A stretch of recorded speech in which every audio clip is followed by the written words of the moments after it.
My son sat in the back seat of my car, trembling like a leaf in a storm, while my wife, who I had just dropped off at the airport, was supposedly flying to Chicago. But she was not on a plane. She was standing on my front porch, kissing my son-in-law. My 8-year-old boy whispered something that froze the blood in my veins. "Dad, do not go inside. Mom said tonight is the last night. She said the poison is ready." I sat there in the dark, watching the two people I trusted most in the world break into my home to kill me. They thought I was a helpless old mechanic. They were wrong. Before I tell you how I made them regret the day they were born, please like this video and subscribe to my channel. Tell me in the comments where you are watching from, because this story is going to go worldwide. The smell of her perfume was still lingering in the car. It was a heavy floral scent, expensive stuff that I had paid for, with the grease on my hands and the sweat on my brow. Keisha had leaned in just 5 minutes ago, her lips brushing my cheek with a cold precision that I had mistaken for affection. "Have a safe flight, baby," she had said. Her smile was dazzling, the kind of smile that could light up a room, the kind of smile that had made an old man like me feel young again. She told me not to wait up because the conference in Chicago would run late. She stepped out onto the curb at the departure terminal, heels clicking with confidence. She looked beautiful. She looked innocent. She looked like the love of my life. I watched her walk through the automatic doors without looking back once. She was a woman on a mission. I put the car in drive and turned to check on my son in the back seat. "Say goodbye to Mom." "Leo," I said. But Leo did not speak. He was curled up in the far corner of the leather seat, his knees pulled up tight against his chest. He was shaking. It was not the air conditioning. It was fear, pure, raw terror radiating off his small body. "Leo," I asked, my voice softening. "What is wrong, son?" He looked up at me and his eyes were wide and wet. A child should never look like that, especially not when looking at his own mother. I merged onto the highway, heading back toward the house. The silence in the car was heavy. Usually Leo would be talking about his video games or asking for ice cream, but today he was silent as a tomb. "Dad," he finally whispered. His voice was barely audible over the hum of the engine. "Dad, please." I looked in the rearview mirror again. "What is it, son? Are you feeling sick?" Leo unbuckled his seatbelt. He climbed forward, grabbing my shoulder with a grip that was surprisingly strong for an 8-year-old. "We cannot go home, Dad. Please, do not drive home." I let out a nervous laugh, trying to lighten the mood. "What are you talking about, Leo? It is pizza night. Just you and me." "No," Leo screamed. It was not a tantrum. It was a desperate plea for survival. "Mom is not in Chicago." She lied. I frowned, my hands tightening on the steering wheel. "Leo, stop it. You saw her go into the airport." "I heard her," he said, and tears began to stream down his face, fast and hot. "I heard her on the phone in the bathroom this morning. She had the shower running really loud, but I heard her." I pulled the car over to the shoulder of the highway. The hazard lights clicked rhythmically in the silence. Click, click, click.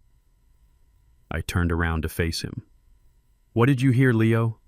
Tell me exactly what you heard." He took a deep breath, shuddering as he tried to get the words out. She said, "Tonight is the last night for the old man. She said the medicine has soaked in enough. She said his heart will just stop, and it will look like an accident." The world seemed to stop spinning. The cars rushing past us on the highway became a blur. Medicine. I touched my chest instinctively. For weeks I had been feeling dizzy. My vision would blur in the afternoons. I was tired all the time. Keisha's doctor, the one she insisted I see instead of my old friend Vance, had told me it was just age. He said it was stress. He gave me vitamins. Keisha gave me a glass of warm milk every single night. "For your bones, baby," she would say. "For your heart." My blood ran cold. My hands gripped the steering wheel until my knuckles turned white and my joints ached. My son was not a liar. Leo was smart. Too smart for his age. He observed things. Who was she talking to, I asked. My voice sounded strange to my own ears, hollow and distant, like I was speaking from underwater. Leo looked down at his shoes. She called him H. She said, "H, bring the gun just in case the poison does not finish him." H. There was only one H in our lives. Hunter, my son-in-law, my daughter Tasha's husband, the man who sat at my table every Sunday, the man who shook my hand and called me sir, the man who I had loaned $50,000 to just last month for his failing business. I did not turn the car around. I did not drive to the police station. Not yet. I needed to see it. I needed to know it was real before I destroyed everything. I drove past our subdivision and pulled into an old abandoned lot across the street from my house. It was overgrown with weeds and shadows, perfect for watching without being seen. I killed the engine. I killed the lights. "Stay down, Leo," I whispered. "Cover yourself with this blanket. Do not make a sound." We waited. The minutes ticked by like hours. My phone buzzed in my pocket. It was a text from Keisha. "Landed safely. Miss you already. Don't forget to drink your milk." I stared at the screen. The lie was so casual, so easy for her. Then I saw it. Headlights cutting through the darkness. A black SUV. It did not pull into the driveway. It stopped right in front of the curb. My house. The house I bought with sweat and grease and smart investments over 40 years. The passenger door opened. A woman stepped out. She was not in Chicago. She was wearing the same dress she wore to the airport. Keisha. She did not have her luggage. She had a key in her hand. The driver got out. Tall. Blonde hair. Hunter. He walked up to my wife. My wife. And he kissed her. It was not a friendly kiss. It was hungry. It was possessive. Right there on my front lawn under the street lamp I paid taxes for. I felt a fire in my gut, a rage I had not felt since I was in the service 40 years ago. They walked to the front door. They didn't know the house was empty. They thought I was inside, asleep, dying from the poison she had been feeding me. Dad, Leo whispered from the floorboard, "Are they going to hurt us?" I looked at my house. I looked at the monsters walking into it.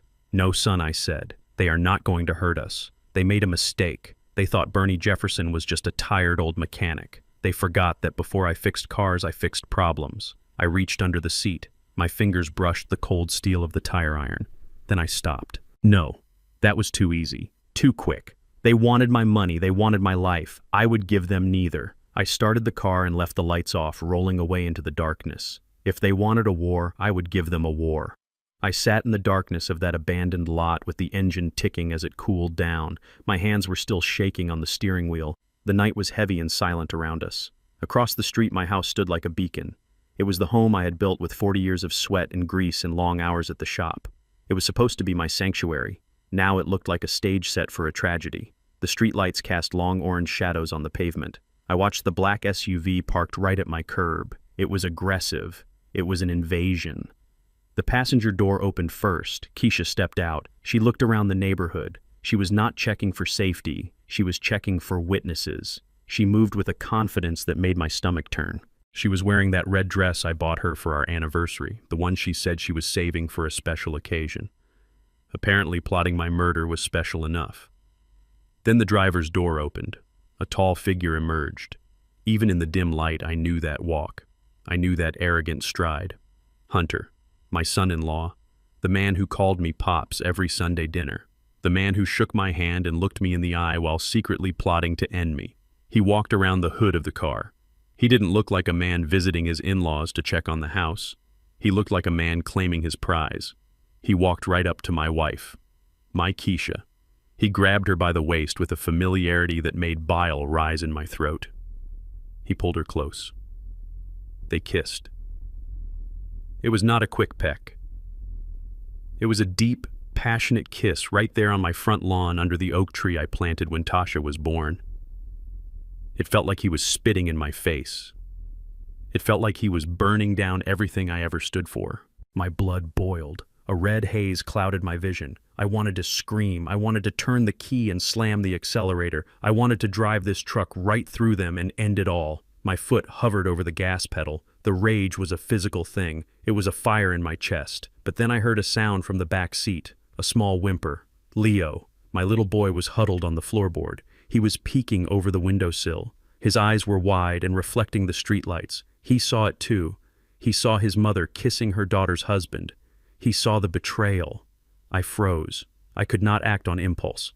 Not with Leo here. I watched them break apart. They laughed. I could see their teeth flashing in the dark. They walked to the front door. Keisha used her key. The sound of the lock turning seemed to echo across the street. They walked in like they owned the place, like I was already dead and buried, like I was just a memory they were ready to erase. The front door closed. The lock clicked. Silence returned to the street. I told Leo to stay down. Stay hidden, son. Do not move no matter what you hear. I had to know. I had to see what they were doing inside. I slipped out of the truck. I closed the door gently until it clicked. I moved through the shadows of the abandoned lot and crossed the street. The asphalt was cold under my boots. I felt like a thief in my own neighborhood. I crept up to the side of the house, avoiding the motion sensor lights I had installed myself. I knew the blind spots. I knew every inch of this property. I moved to the living room window. The blinds were open just a crack. A sliver of yellow light spilled out onto the bushes. I peered inside. My heart was hammering against my ribs like a trapped bird. I expected to see them tearing each other's clothes off. I expected to see lust. That would have been painful enough. But I saw something far worse. I saw greed. Pure, cold greed. They were not heading to the bedroom. They were in the living room. The lights were blazing. Keisha was moving fast. She was manic. She was pulling books off the shelves. She was throwing cushions on the floor. She was tearing my house apart. She was looking for something. Hunter was standing by the fireplace. He looked calm, too calm. He reached into his leather jacket. My breath caught in my throat. He pulled out a gun, a black pistol. It looked heavy. It looked real. He placed it on the coffee table next to my favorite reading chair. He checked the chamber. The metal slide clicked. This was not a lover's tryst. This was an execution squad. They thought I was inside sleeping. They thought I was upstairs dying from the poison Keisha had been slipping into my food. They were ready to finish the job if the poison failed. That gun was for me. It was the insurance policy. Keisha walked over to the wall safe behind the painting of Tasha and Leo. She ripped it off the wall and threw it on the sofa. She didn't care about the picture.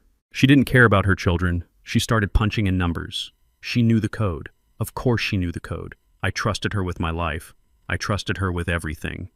I watched as the safe door clicked open. She reached inside. She didn't pull out the emergency cash. She pulled out the red binder, the deed to the house, the life insurance policies, the business contracts for the shop. She flipped through them like a starving animal. She laughed. I saw her lips move. She was saying something to Hunter. She waved the papers in the air. She was celebrating. She was celebrating my death while I was still standing outside the window. Hunter picked up the gun again. He pointed it at the ceiling. He was practicing. He was visualizing killing me. He aimed at the stairs. He aimed at where my bedroom door would be. His face was a mask of cruelty. This was the man my daughter Tasha loved. This was the man I welcomed into my family. I felt a wave of dizziness hit me. The poison. It was in my system. The stress was making it worse. My vision blurred for a second. I had to steady myself against the brick wall. I looked at them one last time. The monsters in my living room. They were drinking my wine. They were counting my assets. They were waiting for me to die. My hand went to my pocket. I had a pocket knife, a small thing, useful for cutting boxes at the shop, useless against a 9mm pistol. I looked back at my truck where the tire iron lay under the seat.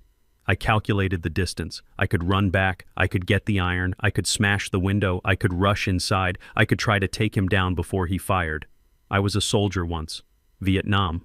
I knew how to fight. I knew how to kill. But I was 68 years old.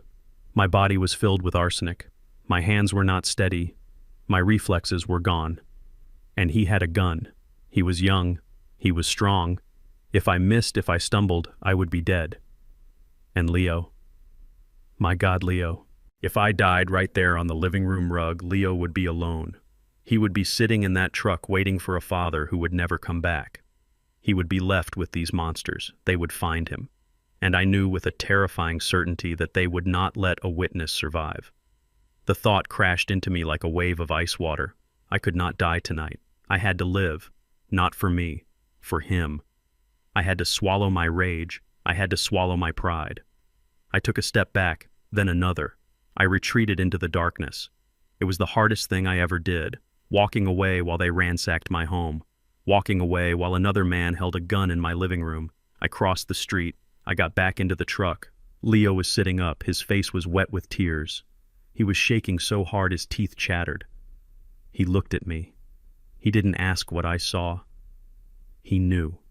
He saw my face. He saw the defeat and the rage warring in my eyes.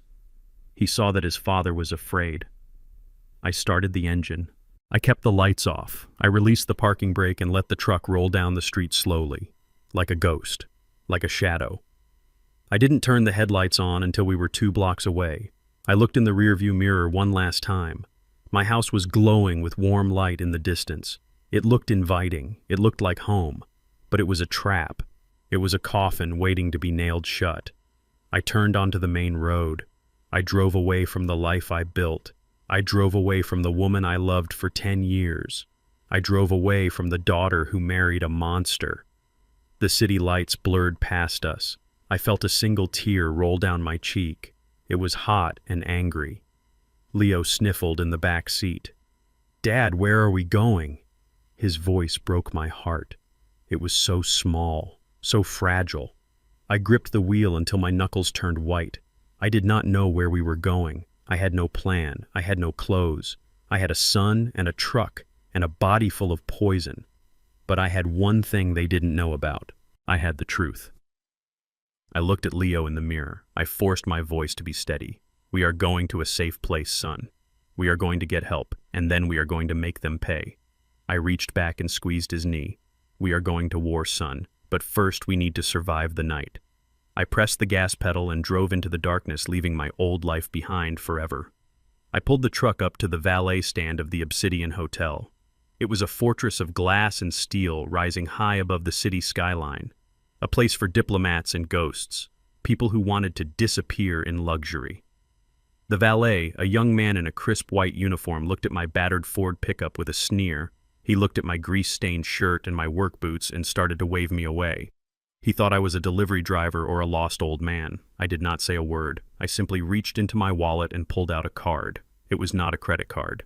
It was a thick piece of black titanium with no numbers on the front, only a small gold chip and a signature.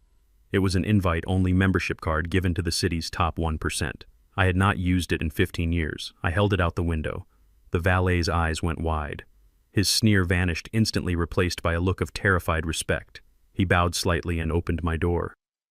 "Welcome back, Mr. Jefferson," he stammered. I carried Leo through the lobby. He was a dead weight in my arms, exhausted from the terror of the night.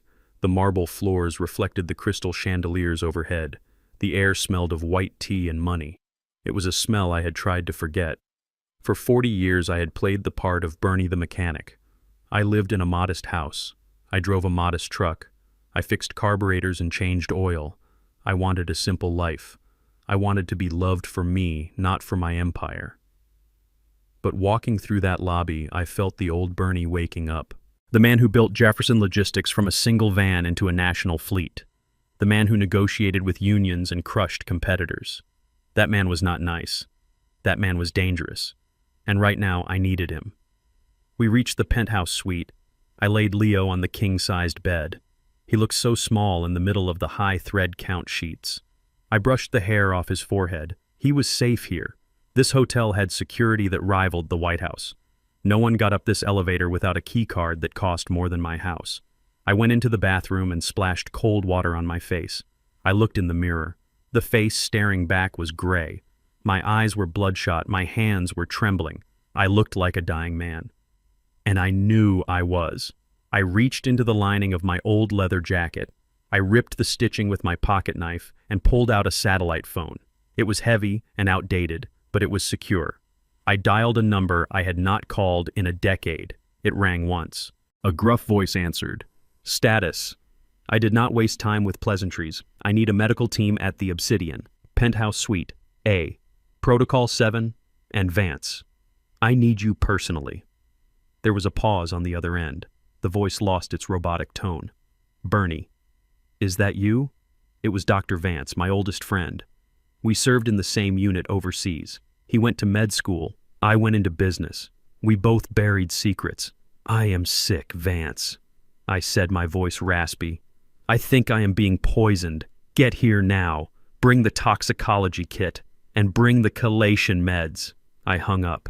I gripped the edge of the sink. The room was spinning. The nausea was a constant wave crashing against my ribs. I had to stay awake. I had to stay alive for Leo. Vance arrived in 20 minutes. He did not come through the lobby. He used the service elevator, the one used for VIPs who did not want to be seen. He looked older. His hair was white now, but his eyes were sharp.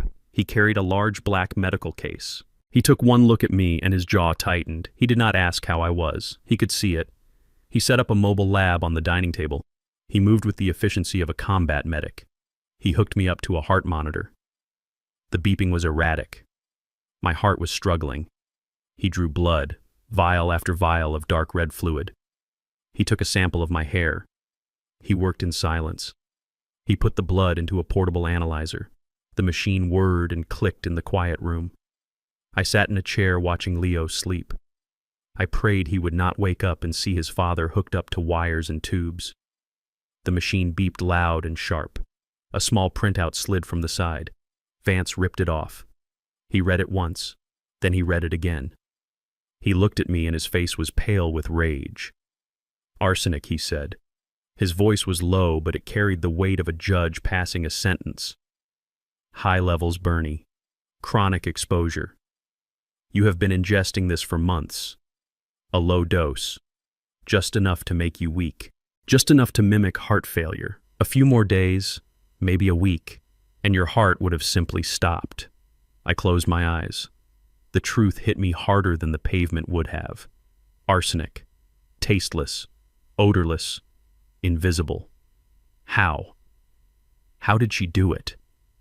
Then the memory washed over me. Every night at 10 o'clock.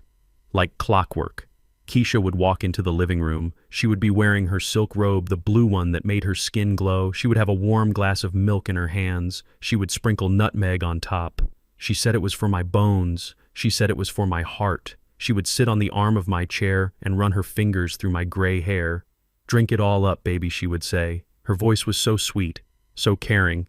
She would watch me drink it. She would not leave until the glass was empty. I remembered the taste. The milk was always a little sweet. The nutmeg was strong. It masked everything. I had thanked her. Every single night I had looked my killer in the eyes and thanked her for the poison. I had kissed the hand that was feeding me death. The nausea rose up in my throat violently. I grabbed the trash can and retched. My body was trying to reject the betrayal. It was trying to purge the lie. She watched me get weaker. She watched me stumble. She watched my hands shake. And she probably went back to Hunter and laughed about the old fool dying by the glassful. Vance put a hand on my shoulder. "We need to get you to a hospital, Bernie. You need dialysis. You need monitored chelation. This is critical." I wiped my mouth and looked up at him. "No hospitals. If I go to a hospital, there is a record. If there is a record, she knows I am alive. She knows she failed. I need her to think she won. I need her to think I am dead or dying in a ditch somewhere. Treat me here, Vance. Give me the pills. Give me the shots. Do whatever you have to do, but I am not leaving this room," he argued. He told me it was risky. He told me I could have a seizure, but he saw the look in my eyes. It was the same look I had 40 years ago in the jungle. The look of a man who had nothing left to lose. He sighed and opened his case. He mixed a solution. He gave me injections. He gave me charcoal pills. He set up an IV drip. "You need to rest," he said. "Your body is fighting a war." "I am fighting a war," I corrected him. "My body is just the battlefield." Vance stayed for an hour monitoring my vitals until they stabilized. He left me with strict instructions and a bag of supplies. I locked the door behind him. I felt the medicine working. Or maybe it was the hate. The hate was a powerful fuel. It burned cleaner than gasoline. I went to the window and looked out at the city lights. Somewhere out there, Keisha and Hunter were celebrating. They were probably in my bed right now. They were probably toasting to their victory with my vintage wine. They thought the game was over. They had no idea the game had just begun. I picked up the satellite phone again. I dialed another number. This one belonged to a ghost, a man who operated in the shadows. It rang 3 times. A voice answered. "Smooth, dangerous, cultured, Jefferson. I haven't heard from you since the Teamsters tried to burn down your warehouse in '98. It was Dante, the best private investigator in the state, the man you called when the police were too slow or too corrupt, the man you called when you wanted a problem to disappear. "I have a job for you, Dante," I said. My voice was steady. The weakness was gone. The mechanic was dead. The tycoon was back. "I need eyes on my house. 42 Oak Street. 2 targets, 1 female, 1 male. They are inside right now. I want to know every move they make. I want to know what they eat. I want to know who they call. I want to know when they sleep. Do not intervene. Just watch. And Dante, I added, my voice dropping to a growl, dig deep. I want to know everything about Hunter. I want to know his debts, his vices, his past. I want to know where the bodies are buried. Because I am going to bury him. Dante chuckled. A dry sound like dry leaves scraping pavement. Sounds like you are planning a funeral, Bernie. I am, I said. But not mine. I want you to tap the phones. I want cameras in the vents. I want to hear them breathing. Can you do it? Consider it done, Dante said. I will have a feed set up for you in an hour. Welcome back to the game, Bernie. I hung up the phone. I stood there in the dark suite. The IV drip was cold in my vein. My heart was still fluttering, but my mind was clear. Crystal clear. I was not a victim anymore. I was a hunter, and they were the prey. They had walked into the trap thinking they were the predators. They had no idea that the old lion they tried to poison still had claws. I walked back to the bed and lay down next to Leo. I listened to his breathing, in and out, steady. I put my hand on his small back. I swore on my life that I would protect him. I would burn the world down to keep him safe.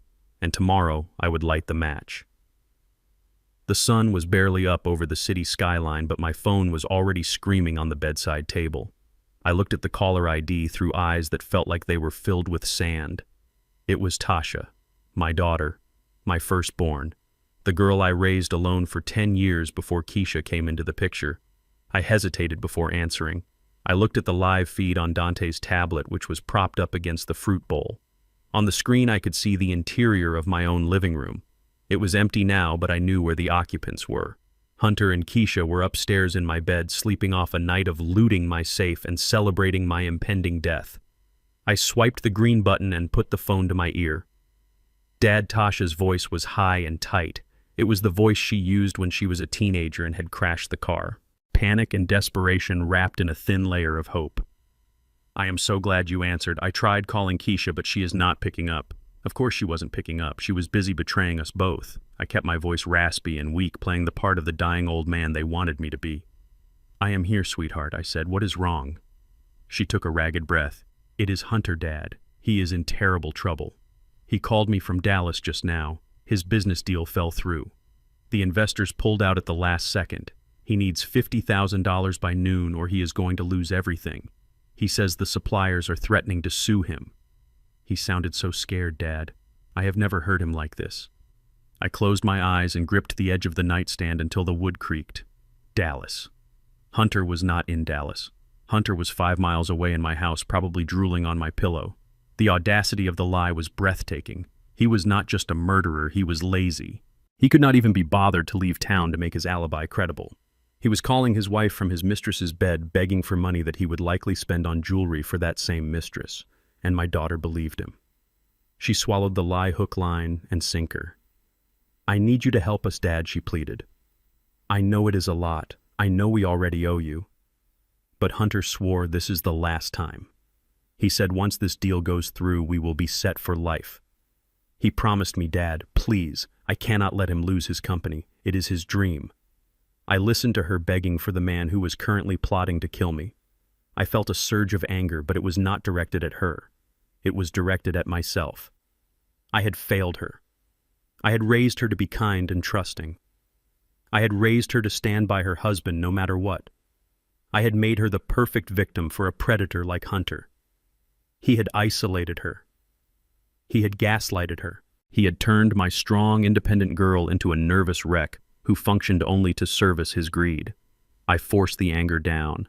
I needed to know the truth. I needed to know if she was part of the plan or just a pawn.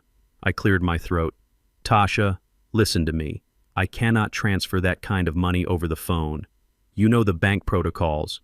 If you want the money, you need to come see me. I am not at the house. I am at the Obsidian Hotel downtown. Meet me in the business center in 1 hour. There was a pause. Why are you at a hotel, Dad? Is everything okay? I coughed a dry, rattling sound that was not entirely fake. I just needed to be closer to the city for a meeting, honey. Just come. And Tasha, come alone. Do not tell Hunter you are meeting me. I want to surprise him with the check. Okay, Dad, she said, her voice filled with relief. Thank you. You are saving his life. I hung up the phone. Saving his life. That was the irony of the century. I was about to hand him the shovel he would use to dig his own grave. I showered and dressed in a fresh suit that Vance had brought me. I looked in the mirror. The color was coming back to my face, but I still looked gaunt. Good.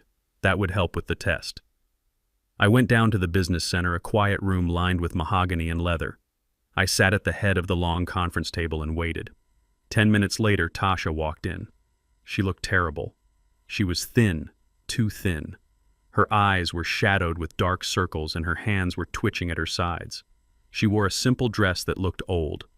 Hunter drove a Porsche and wore Italian suits, but his wife looked like she shopped at a thrift store. That alone told me everything I needed to know about their marriage.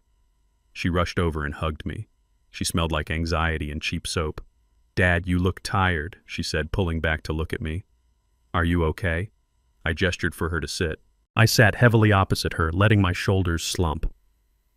"Tasha, I need to talk to you about something serious. It is not just about the money. It is about the future."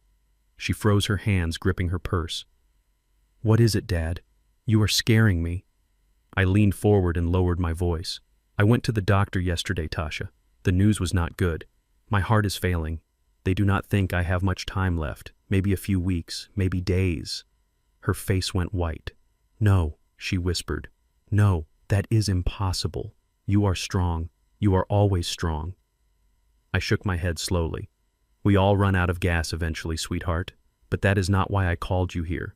Since I am dying, I need to make sure my affairs are in order. I have decided to sign over power of attorney to Keisha. I am going to give her full control of the estate, the company, and the accounts. She is smart. She knows how to handle money. I think it is best if she manages your inheritance for you." I watched her face closely. This was the test.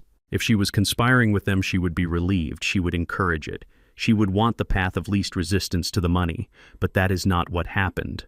Tasha's eyes went wide with pure panic. She stood up so fast her chair tipped over backward.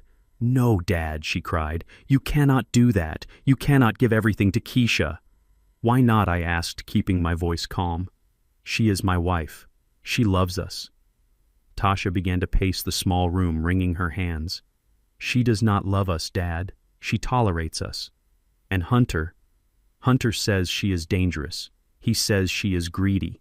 He told me that if you ever died, we would have to fight her for every penny. He said we need to secure the assets now before she gets her claws into them." I sat back, steeping my fingers. "So Hunter is worried about the money, not about me." Tasha stopped pacing. She looked at me, and for a second the veil lifted. She looked ashamed. "No, Dad. He is worried about us, about our future. He says you are too old to manage the business anyway. He says Keisha is manipulating you. He told me that I needed to get you to sign the business over to him. He said he is the only one who can save Jefferson Logistics."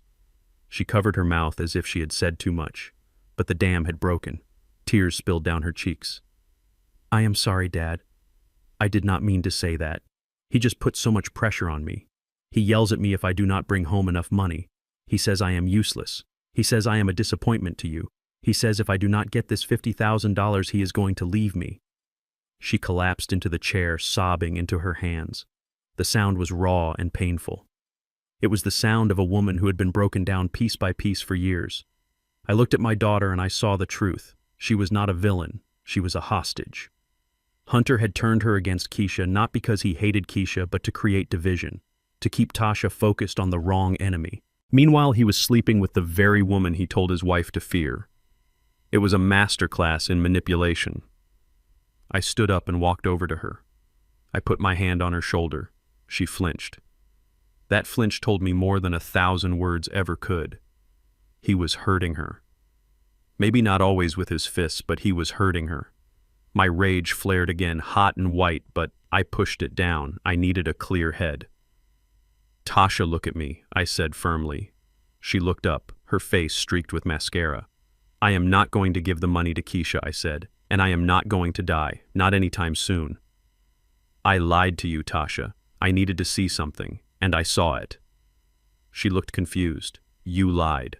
"Why?" "Because I need to know who I can trust," I said, "and now I know." I reached into my pocket and pulled out a checkbook. I wrote a check for $50,000. My handwriting was steady. I tore it out and handed it to her. Here is the money for Hunter. She took it, her hands trembling. Dad, you said you were sick. I am sick, I said, sick of lies. But you take this to him. You save his precious business. But Tasha, I want you to promise me one thing. Anything. Dad, she whispered, clutching the check like a lifeline. Do not sign anything he gives you, I said. Not a contract, not a loan application, not a deed. Nothing. If he asks you to sign something, you tell him you need to show it to me first. Can you do that? She nodded. Yes. Yes, I can do that.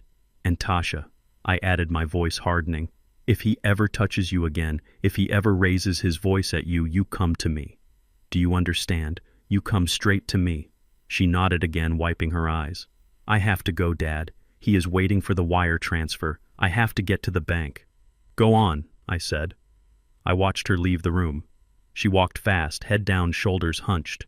She looked like a woman running from a fire. I sat back down in the leather chair. I felt old, older than my 68 years. My daughter was sleeping with a viper and she didn't even know he had fangs. But she was innocent.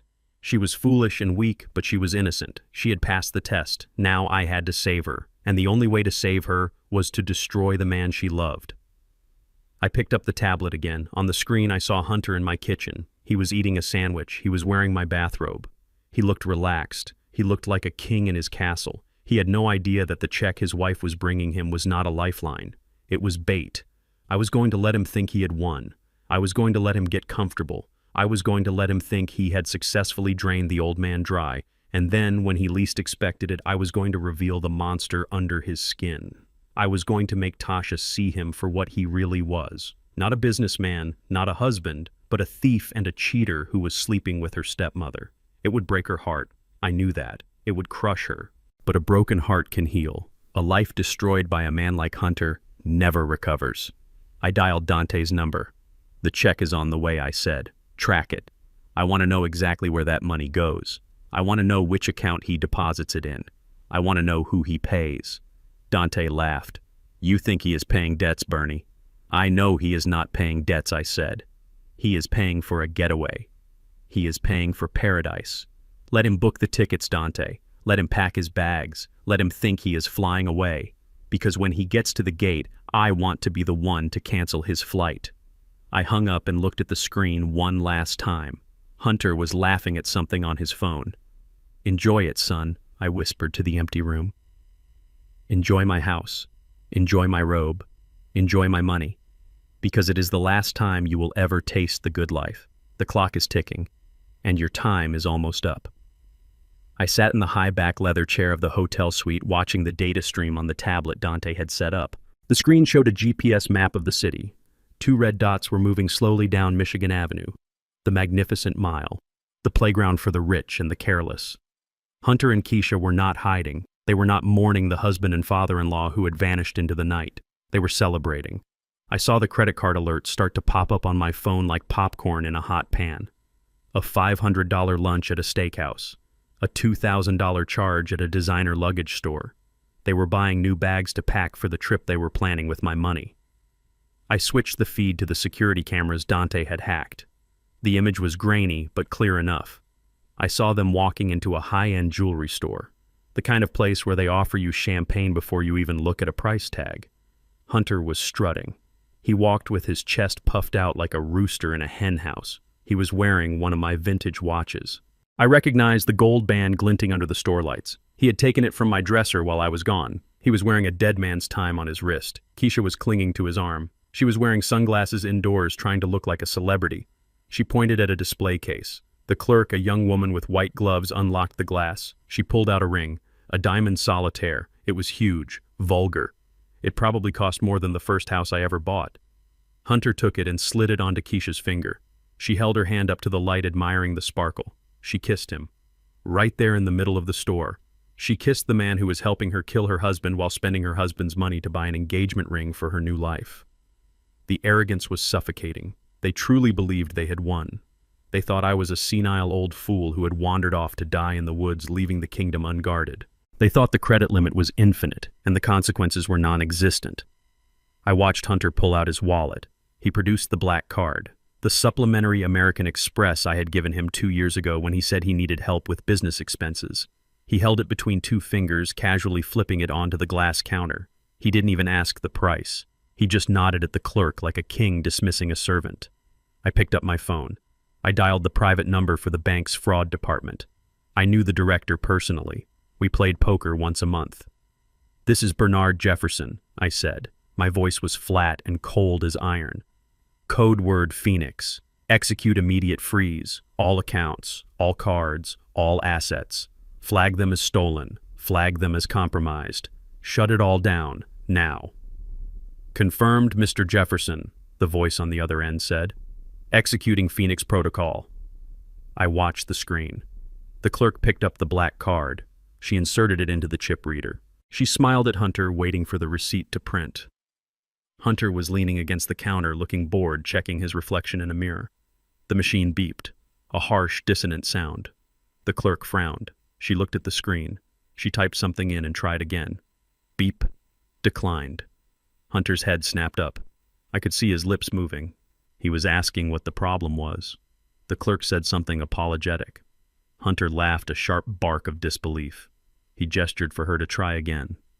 "Do you know who I am?" his body language screamed. "Do you know how much money is behind that card?"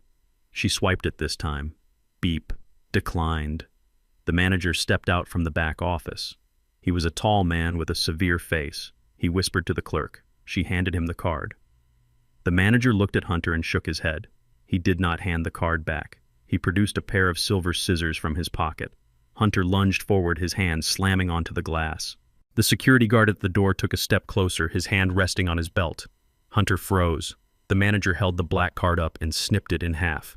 The plastic fell onto the counter in two useless pieces. Keisha grabbed Hunter's arm. Her face had gone pale beneath her makeup. She fumbled in her purse and pulled out her own card. My card, really. The one I paid off every month. She handed it to the manager with a trembling hand. He didn't even run it. He typed the number into his terminal. He looked up at her and shook his head. "Confiscate," he mouthed. He held his hand out. Keisha looked like she was going to be sick. She surrendered the card. Then the panic set in. Real, visceral panic. I saw Keisha pull out her phone. My cell phone on the table next to me lit up. The screen flashed "wife." I let it ring. I poured myself a glass of water and watched it vibrate against the mahogany table. It rang until it went to voicemail. Then it rang again immediately. Then Hunter called. Son-in-law. I stared at the names. These people who claimed to love me, who claimed to be my family, were now frantically trying to reach the man they thought was dead just so they could get their credit limit raised. They were arguing with the manager now. Hunter was shouting, pointing at the door, pointing at his watch. The guard stepped in. He grabbed Hunter by the elbow. Hunter tried to shake him off, but the guard was bigger. He escorted them toward the exit. Keisha was covering her face, trying to hide from the other customers who were staring and whispering.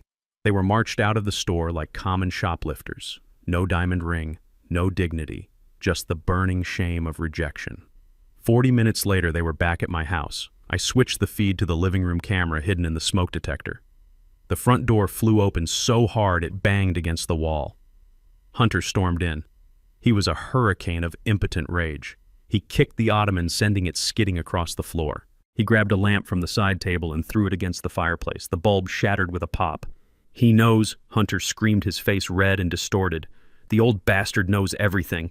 They said the account was frozen by the account holder, not the bank. The holder. That means he is alive, Keisha. He is alive and he is cutting us off." Keisha was pacing back and forth, her hands tangled in her hair. She looked like a woman on the edge of a breakdown. "Maybe it's a mistake," she stammered. "Maybe he's in the hospital and the bank did it automatically.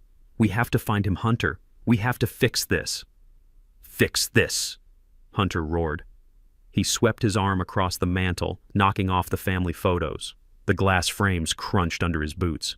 "There is no fixing this. The well is dry. Do you understand? We are broke. I have bookies in Vegas who are going to break my legs if I don't pay them by Friday. I needed that money, Keisha. You said he would be dead by now." "I gave him the poison," Keisha shrieked back. "I watched him drink it. He should be in a morgue, not calling the bank." She collapsed onto the sofa, burying her face in her hands. "What are we going to do if he goes to the police?" "Shut up," Hunter yelled. "He won't go to the police. He's weak. He's scared. He's probably hiding in a motel somewhere, shaking in his boots." He started tearing the room apart. He pulled books off the shelves, shaking them to see if cash fell out. He ripped the paintings off the walls, looking for a wall safe he might have missed. We need cash. We need to find his stash. Old men like him always keep cash in the house. I watched them destroy my home. I watched them tear apart the life I had built. But I didn't feel anger anymore. I felt cold satisfaction. Let them search. Let them destroy the furniture. Let them scream at the walls. They wouldn't find a dime. I had moved the emergency cash weeks ago when Leo first warned me about the strange man visiting Mom. They were trapped in a house they couldn't pay for, driving cars they couldn't fuel, living a life that was evaporating by the second. Hunter overturned my favorite armchair and began slashing the fabric with a pocket knife, looking for hidden money. Stuffing flew into the air like snow. "I'm going to find him," Hunter growled, breathless and sweating. "I'm going to find that old man, and I'm going to finish what you started. And then I'm going to take everything." "Good luck, son," I whispered to the screen. "Come and get it." The plan was set in motion at 3 in the morning. Dante was an artist, and the city streets were his canvas. He had located an old Ford pickup that matched mine perfectly down to the rust spots on the wheel wells. He had it towed to a notorious stretch of road known as Dead Man's Curve, just outside the city limits, where the guardrail was weak and the drop was steep. He sent it over the edge. It crashed onto the rocks below and burst into flames. It was a spectacular piece of theater, a burning effigy of the man I used to be. I was already at St. Mary's Hospital. Dr. Vance had arranged everything. I was in a private room in the intensive care unit, hooked up to machines that beeped and hissed with rhythmic precision. A makeup artist from the local theater company, a woman Dante trusted with his life, had spent an hour working on my face. She applied purples and yellows to create bruising that looked terrifyingly real. She put a bandage around my head and fake blood in my hair. Vance gave me a mild sedative, just enough to keep my heart rate low and my breathing shallow, just enough to make me look like a man clinging to life by a thread. At 4:15, the call was made. Detective Miller was a good cop who had been pushed into a bad corner by the city budget cuts years ago. I had helped him out with his pension issues. He owed me. He made the call to my house. I watched the feed on the tablet propped up on the medical tray. The phone rang in the living room where Hunter and Keisha were still raging about the frozen accounts. Keisha picked up. Her voice switched instantly from shrill anger to worried wife. "Yes, this is Mrs. Jefferson. Oh my God, is he okay? Where is he?" She hung up and looked at Hunter. Her face was not filled with grief. It was filled with calculation. She did not cry. She did not scream. She smiled. A cold, sharp smile that cut through the grainy video feed. "The police found the truck," she said. "It went off the road. They think he is dead, Hunter. They think he is finally dead." Hunter grabbed her and spun her around. "We did it, baby. The problem solved itself. Now we play the grieving family. We get the death certificate." We unlock the accounts. We win. They left the house 5 minutes later. They were dressed in sweatpants and hoodies, looking disheveled and panicked. The perfect picture of a family woken up by a nightmare. I turned off the tablet and handed it to Vance. I lay back against the pillows and closed my eyes. The sedative made my limbs feel heavy. I focused on my breathing, shallow, slow, barely there. I had to become a statue. I had to become a ghost in my own body. Half an hour later, I heard the commotion in the hallway. Keisha was screaming. It was a performance worthy of an Academy Award. "Where is my husband? I need to see my husband. Don't tell me to calm down. That is the love of my life in there." I heard nurses trying to soothe her. I heard the heavy footsteps of security guards. Then the door burst open. The smell of her perfume hit me first. That floral scent that used to make me smile now made my stomach turn. She rushed to the bedside. She grabbed my hand. Her skin was warm, but her touch felt like ice. "Bernie," she wailed. "Oh, Bernie, please don't leave me." She buried her face in my chest. I could feel her shaking. To the doctors and nurses watching from the door, she was sobbing. But I was the only one close enough to know the truth. She was not crying. She was laughing. It was a silent, dry heave of laughter vibrating against my ribs. Hunter stood at the foot of the bed. I kept my eyes closed, but I could sense his presence. He was looming. He was taking up space. He put a hand on Keisha's shoulder. "Be strong, Keisha," he said, his voice thick with fake emotion. "Bernie is a fighter. He will pull through." He didn't mean a word of it. He wanted me to flatline right there. He was mentally spending my money while staring at my bruised face. Then I heard another sound, a soft, genuine sound of heartbreak. Tasha. My daughter had arrived. She pushed past Hunter and fell to her knees beside the bed. She took my other hand. Her touch was different. It was gentle. It was desperate. "Daddy," she whispered. "Daddy, please wake up. You promised. You said you were not going to die. Please, Daddy, I need you." Her tears were hot on my skin. They burned me with guilt. I wanted to open my eyes. I wanted to squeeze her hand and tell her it was all a show, but I couldn't. Not yet. She had to believe it so they would believe it. Vance stepped in. His voice was grave. "I need everyone to step back, please. We need to check his vitals. The family needs to give him space." Tasha kissed my hand and stepped back, sobbing. Hunter guided her to the corner of the room, playing the supportive brother-in-law. Keisha did not move. She lingered by my head. She leaned down close to my ear. To the room it looked like she was whispering a final prayer or a word of love. But her lips brushed my ear and her whisper was like venom poured directly into my brain. "Die, you old bastard," she hissed. Her voice was so low only I could hear it. "Just let go, Bernie. Stop fighting. You are useless. You are broken. Just die so I can be rich. Do us all a favor and stop breathing." It took every ounce of will I possessed not to reach up and crush her throat.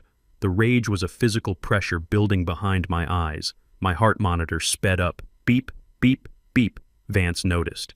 "Mrs. Jefferson, please," he said firmly. "You are upsetting him. You need to step out, now."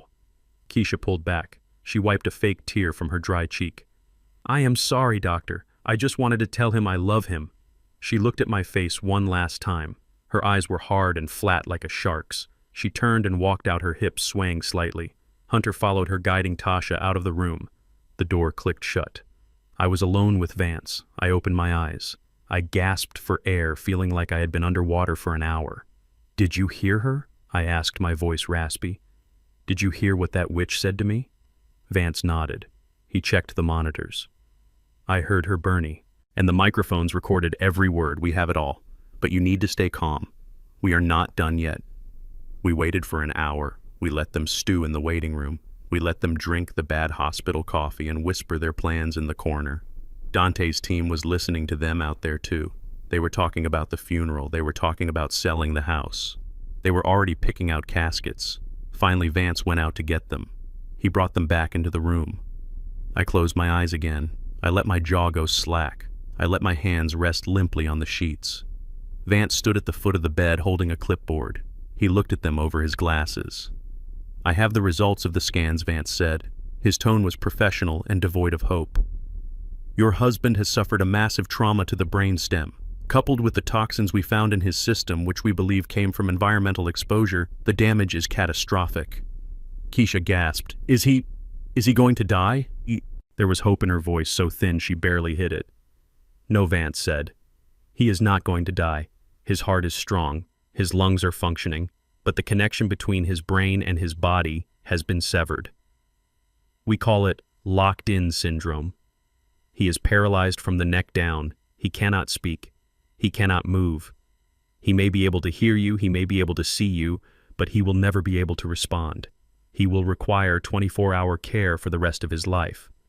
The silence in the room was absolute. I could feel the air pressure change. Tasha let out a wail of despair. No, that is worse than death. That is a prison." But Keisha was silent. I cracked my eyelids open just a fraction, a millimeter, just enough to see her face. She was not horrified. She was not devastated. A slow smile was spreading across her lips. It was the smile of a person who had just won the lottery. She looked at Hunter. They exchanged a glance that spoke volumes.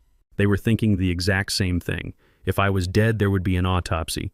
There would be investigations. The will would be read, and Tasha might get something. But if I was alive, if I was incapacitated, Keisha was my wife. She would have power of attorney. She would have control of the accounts. She would have control of me. She composed her face into a mask of tragic determination. She stepped forward and took my limp hand. "Doctor," she said, her voice trembling with false bravery, "we will take him home. We will take care of him. I cannot let my husband rot in a facility. I want to nurse him myself. It is what he would have wanted." Vance looked at her. He knew exactly what she was. "Are you sure, Mrs. Jefferson? This is a tremendous burden. It will require feeding tubes, catheters, constant monitoring." "I am sure," she said. She squeezed my hand hard, digging her nails into my palm. "I will take care of everything. I will never leave his side." I felt a chill run through my entire body that had nothing to do with the sedative. She was taking me home, not to care for me, but to torture me. She wanted me as a prisoner. She wanted to spend my money right in front of my paralyzed face. She wanted to bring her lover into my house and parade him before my helpless eyes. It was the cruelest fate she could imagine, and it was exactly what I wanted her to do. She was walking right into the trap. She thought she was taking home a vegetable. She had no idea she was bringing a Trojan horse into her living room. Hunter stepped up beside her. He put a hand on her waist. "You are a saint, Keisha," he said loud enough for the doctor to hear. "A true saint. We will get through this together. We will manage his assets. We will make sure his legacy is protected." Protected. That was a laugh. They were going to strip the carcass clean before the body was even cold. But they didn't know the carcass could still bite. Vance nodded. "Very well. If that is your decision, I will sign the release papers. We can have an ambulance transport him to your residence this evening." "Thank you," Dr. Keisha said. She looked down at my face. She brushed a hair from my forehead. Her touch was possessive, terrifying. "We are going to have so much fun, Bernie," she whispered. "Just you and me." I lay there motionless, trapped in my own body by choice. I listened to them leave the room to sign the papers that would sign my life away. Tasha stayed behind for a moment, kissing my forehead, crying softly. "I love you, Daddy," she said. "I will come visit every day. I promise." I waited until the door closed. Then I opened my eyes. I looked at Vance. He looked sick. "Are you sure about this?" "Bernie," he asked. "Once you leave this hospital, you are in enemy territory. I cannot protect you there. If they decide to finish the job with a pillow over your face, there is nothing I can do." I stared at the ceiling. The fluorescent lights hummed. "I know," I said. My voice was strong again. "But they won't kill me, Vance. Not yet. They need me alive to access the money. They need me alive to enjoy their victory. Their greed is my shield." I sat up and swung my legs over the side of the bed. I had a few hours before the ambulance ride, a few hours to prepare my mind for the hell I was about to enter. I was going back to my house, back to the room where I slept for 30 years. But this time I wasn't the master of the house. I was the prisoner. But every prisoner dreams of escape, and every escape starts with a riot. I was going to burn their world down from the inside out, and I was going to enjoy every second of it. "Get me a sandwich, Vance," I said, standing up and stretching my stiff limbs. "I need to eat. It is going to be a long night." "And call Dante. Tell him the package is ready for delivery. Tell him to turn on the cameras. The show is about to start." The ambulance ride home was a blur of flashing lights and the smell of antiseptic, but the real horror started when the wheels of the gurney hit the hardwood floor of my front hallway. I heard the neighbors outside on the sidewalk. Mrs. Mabel from next door was crying loud enough for me to hear. She was telling the paramedics that Keisha was a saint. She said it was a blessing that a wife would dedicate her life to caring for a husband who was nothing more than a husk. I wanted to scream. I wanted to sit up and tell Mrs. Mabel that the devil did not wear horns, she wore designer heels and my mother's pearls. But I stayed limp. I let my head roll to the side as the paramedics lifted me into the hospital bed that had been set up in the middle of my living room. They had turned my sanctuary into a stage. The furniture was pushed against the walls. The rug where I used to play with Leo was rolled up in the corner. In the center was the bed, the IV stand, and the monitors that hummed with a low rhythmic beep. The paramedics were gentle. They tucked the sheets around me. They checked my vitals one last time. "Take care of him, ma'am," one of them said to Keisha. "Call us if his breathing changes." Keisha nodded, her face a mask of tragic determination. "I will," she whispered. "I will watch him like a hawk." The heavy front door closed, the lock clicked, and the atmosphere in the room changed instantly. It was like the air had been sucked out of the house. Keisha stopped crying. She did not wipe her eyes because there were no tears to wipe. She walked over to the window and shut the blinds, snapping them closed with a violence that made me flinch internally. Then she turned to look at me. Her face was not sad, it was bored. She walked over to the bed and looked down. She poked my cheek with a manicured nail. Not gently, She dug it in until it broke the skin. "Are you in there, Bernie?" she asked. Her voice was flat. "Can you hear me, old man? I know the doctor said you might be aware. I hope you are. I really hope you are in there screaming." She laughed a dry, soundless chuckle.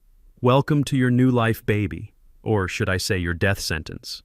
She did not check my IV. She did not adjust my pillow.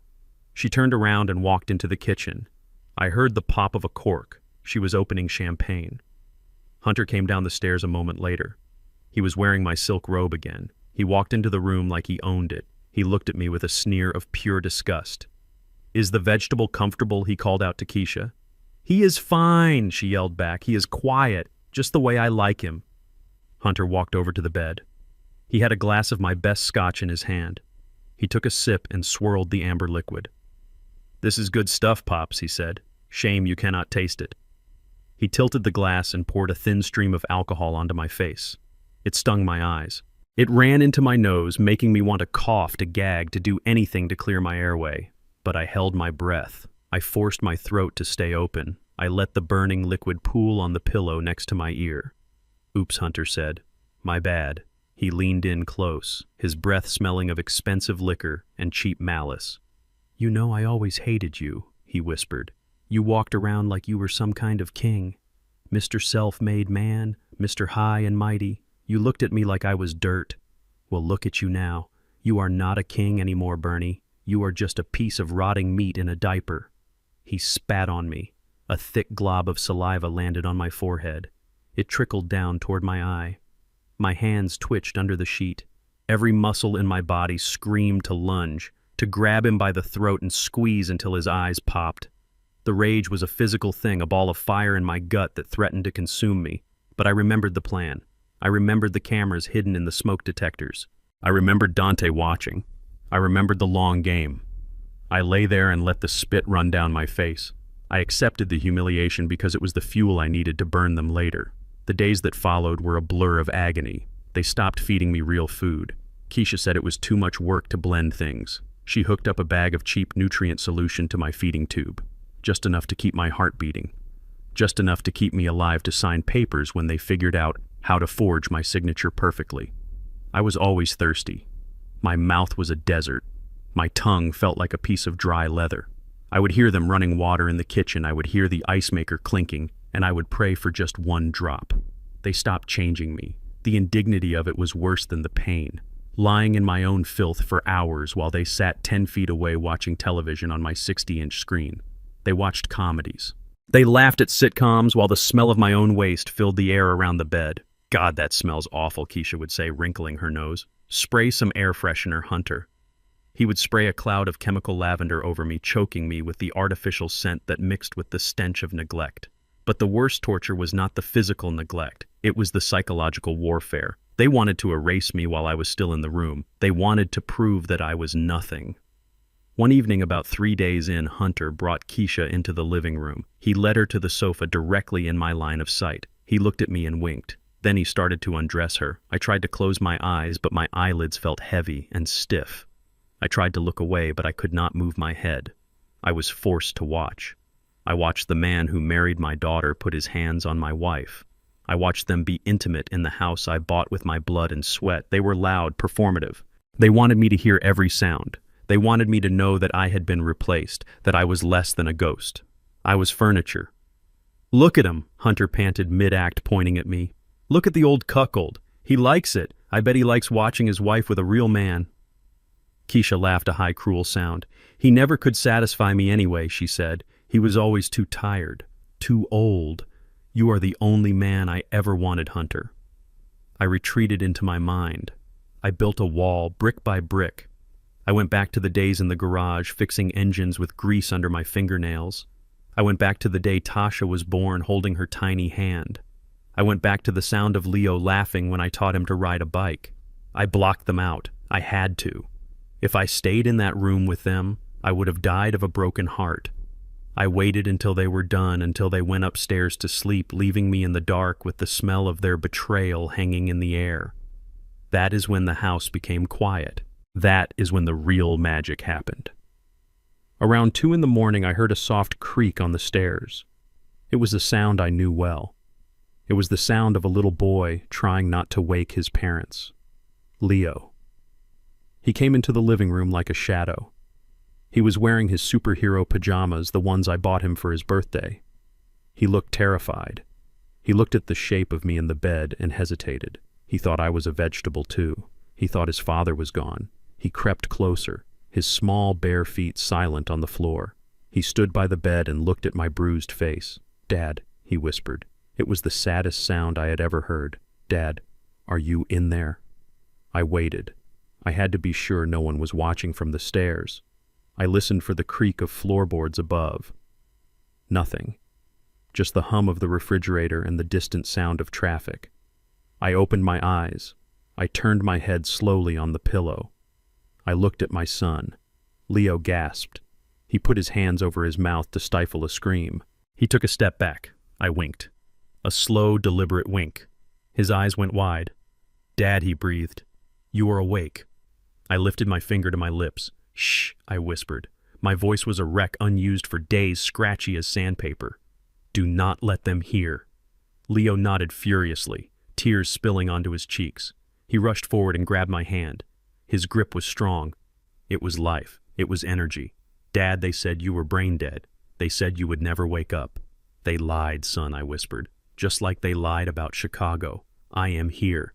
But it is a secret. Our secret. You cannot tell anyone, Leo. Not even Tasha. Not yet. It is too dangerous." He nodded, wiping his nose on his sleeve. "I promise, Dad. I promise. Are you hungry?" I nodded. "I am starving, son." He ran to the kitchen. He did not turn on the light. He opened the fridge and the pale blue light illuminated his small, focused face. He came back with a carton of orange juice and a spoon. He fed me sips of juice. It was sour and cold, and it tasted like heaven. It washed away the taste of whiskey and bile. He found a jar of peanut butter and fed me small spoonfuls. It stuck to the roof of my mouth, but it gave me strength. "Why are they doing this, Dad?" he asked, feeding me another spoon. "Why does Mom hate you?" "It is not hate, Leo," I said. "It is greed. They want the money. They want the things. They have forgotten about the people." "I hate them," he said. His voice was hard. A child should not have that much hate in his voice. "I hate them for hurting you. I want to call the police." "No," I said, gripping his hand. "Not yet. We need proof. We need to catch them when they think they have won. We are playing a game, Leo, a very long game, and we are going to win. But I need you to be my soldier. Can you do that? Can you be a spy for me?" He straightened his back. He looked like a miniature version of me 40 years ago. "Yes, sir," he said. "What do I do?" "You watch," I said. "You listen. You tell me everything they say when they think I cannot hear. And Leo, you stay safe. If they get angry, if they get scary, you hide. You understand?" "I understand, Dad." He stayed with me for an hour. He held my hand while I drifted in and out of sleep. He fixed my pillow. He pulled the sheet up to cover my cold feet. He did more for me in 1 hour than his mother had done in 10 years. When the sun began to turn the sky gray, he kissed my forehead. "I have to go back," he whispered, "before they wake up." "Go, son," I said. "I love you." "I love you too, Dad." He crept back upstairs. I watched him go. The pain in my body was still there. The thirst was coming back. The humiliation of my situation was a heavy weight on my chest. But something had changed. I was not just enduring anymore. I was planning. I had an ally on the inside. I had a reason to fight that was bigger than money and bigger than revenge.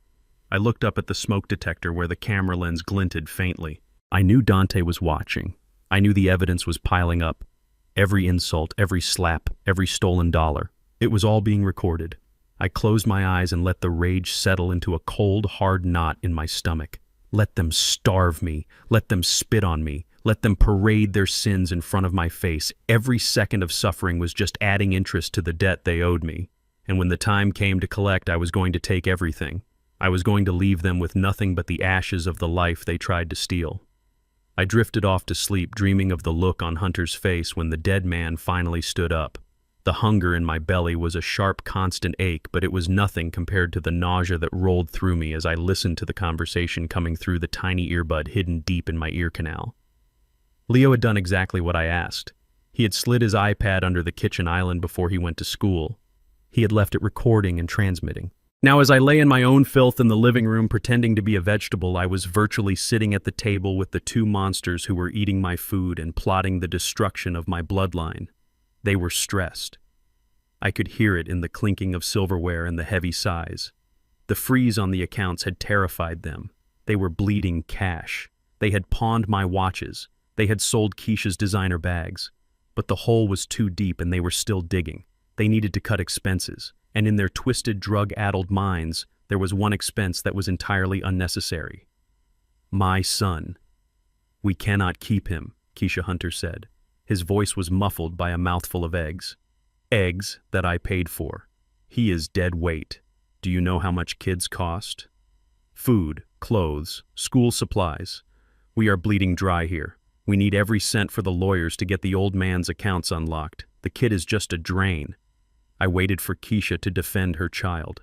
I waited for the maternal instinct that even wolves possess to kick in. I waited for her to slap him and tell him that Leo was her flesh and blood. But the silence stretched out. It was a cold, calculating silence. He is getting suspicious, Keisha finally said. Her voice was flat, devoid of emotion.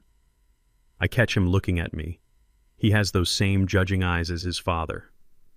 Yesterday I found him lurking in the hallway when we were talking about the will. He is too quiet. He knows something. He is a liability. Hunter agreed. If he talks to the social workers when they come to check on Bernie, if he says one wrong thing about how we are caring for him, we are finished. We cannot risk it. We need to get rid of him. Get rid of him. The words hung in the air like smoke. My heart hammered against my ribs. I prayed the heavy duvet covered the rapid rise and fall of my chest. They were discussing my 8-year-old son like he was a broken appliance or a sick dog. What are the options? Keisha asked. She sounded like she was choosing a color for the curtains, not like she was discussing the fate of her only child. Hunter's voice took on that slick salesman tone he used when he was trying to con me out of money. I looked into military schools. There is one in Alabama. Strict, cheap. They take problem cases. We could say he is acting out because of your condition. We could say he is violent. Keisha snorted. Military school costs money, Hunter. Even the cheap ones. We do not have $5,000 a month to spend on a brat. We need a solution that is free. Or better yet, one that pays us. I clenched my jaw so hard I felt a tooth crack. She wanted to sell him. Or worse. State care, Hunter suggested. We could surrender him. We tell the state that with Bernie's condition you cannot cope. You are a grieving wife caring for an invalid husband. The stress is too much. You are having a breakdown. No one would blame you for giving up the kid. You are the victim here, Keisha. I could hear the smile in her voice when she replied. That is good. That is really good. The tragic heroine, forced to give up her son to care for her dying husband. The courts would eat it up. We could probably even get a stipend for my emotional distress. They laughed.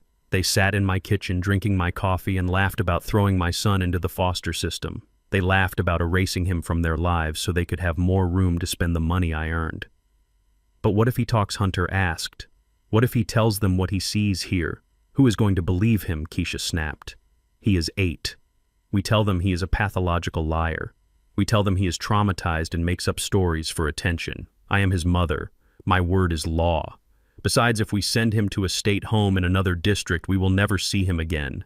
He will be someone else's problem. My vision went red behind my closed eyelids. The rage was different this time. It was not the hot, fiery anger of the betrayal. It was cold. It was absolute. It was the kind of rage that topples empires. Keisha was not just a bad wife. She was a monster. She was a creature void of a soul. She had looked at the boy she gave birth to, the boy she nursed and held, and she saw nothing but a line item on a budget she wanted to cut. I hate him, Hunter grumbled. I hate the way he looks at me. Like he is better than me. Little creep. He is always watching. I caught him in here the other night staring at Bernie. Just staring. It gave me the creeps. I wanted to smack him. You should have, Keisha said. Maybe it would knock some sense into him. But we have to be careful. No bruises where they can be seen. Not until he is gone. Hunter made a noise of agreement. When do we do it? Tomorrow, Keisha said. I cannot take another day of his face. I will call social services in the morning. I will put on my best crying act. By tomorrow night, he will be gone. And then it is just us, baby. Just us and the money. Tomorrow. The word echoed in my mind. They were going to discard him tomorrow. They were going to rip him out of his home, away from his father, away from his life, and toss him into the system like garbage. They were going to break his spirit so they could buy more shoes and drink more champagne. The conversation shifted. They started talking about dinner. They started talking about what movie they wanted to watch on my big screen TV. They moved on from the destruction of a human life as easily as changing the channel. I lay there in the living room feeling the vibration of their footsteps as they moved around the house. I felt the presence of my son upstairs, probably hiding in his room, terrified and alone. He was counting on me. He was waiting for the signal. He was being the soldier I asked him to be, and his own mother was sharpening the knife to cut him loose. I had heard enough. I had heard more than any father should ever have to hear. The time for waiting was over. The time for gathering evidence was done. I had hours of recordings. I had video of their adultery. I had financial records of their theft. And now I had the conspiracy to abandon a minor. But legal justice was too slow. Court dates were months away. Lawyers would argue and plead. These two deserved something more immediate. They deserved to feel the ground crumble beneath their feet. They deserved to feel the same terror they had inflicted on my son. I waited until I heard them go out to the back patio to smoke. It was their ritual. They would smoke my imported cigars and talk about the yachts they were going to buy. I knew I had about 10 minutes. I slowly moved my hand under the sheets. My muscles were stiff from days of enforced immobility, but the adrenaline was a powerful drug. I found the burner phone taped to the underside of the bed frame. I pulled it loose. I kept it under the blanket, shielding the light of the screen with my body. I pulled up Dante's contact. My fingers trembled, not from weakness, but from the sheer force of the violence I wanted to unleash. I typed 3 words: execute, now, burn. It was the code we had agreed upon. It meant the observation phase was over. It meant the protection phase was over. It meant it was time to take out the trash. I hit send. I watched the little arrow fly off the screen. Then I slid the phone back into its hiding place. I lay back and took a deep breath. The air in the room smelled of stale air freshener and my own sweat, but beneath it I could smell something else. I could smell the rain coming. A storm was brewing. I closed my eyes and visualized what was about to happen. I saw Dante making the calls.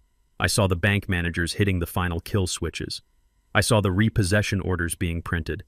I saw the police warrants being signed. But most of all, I saw myself.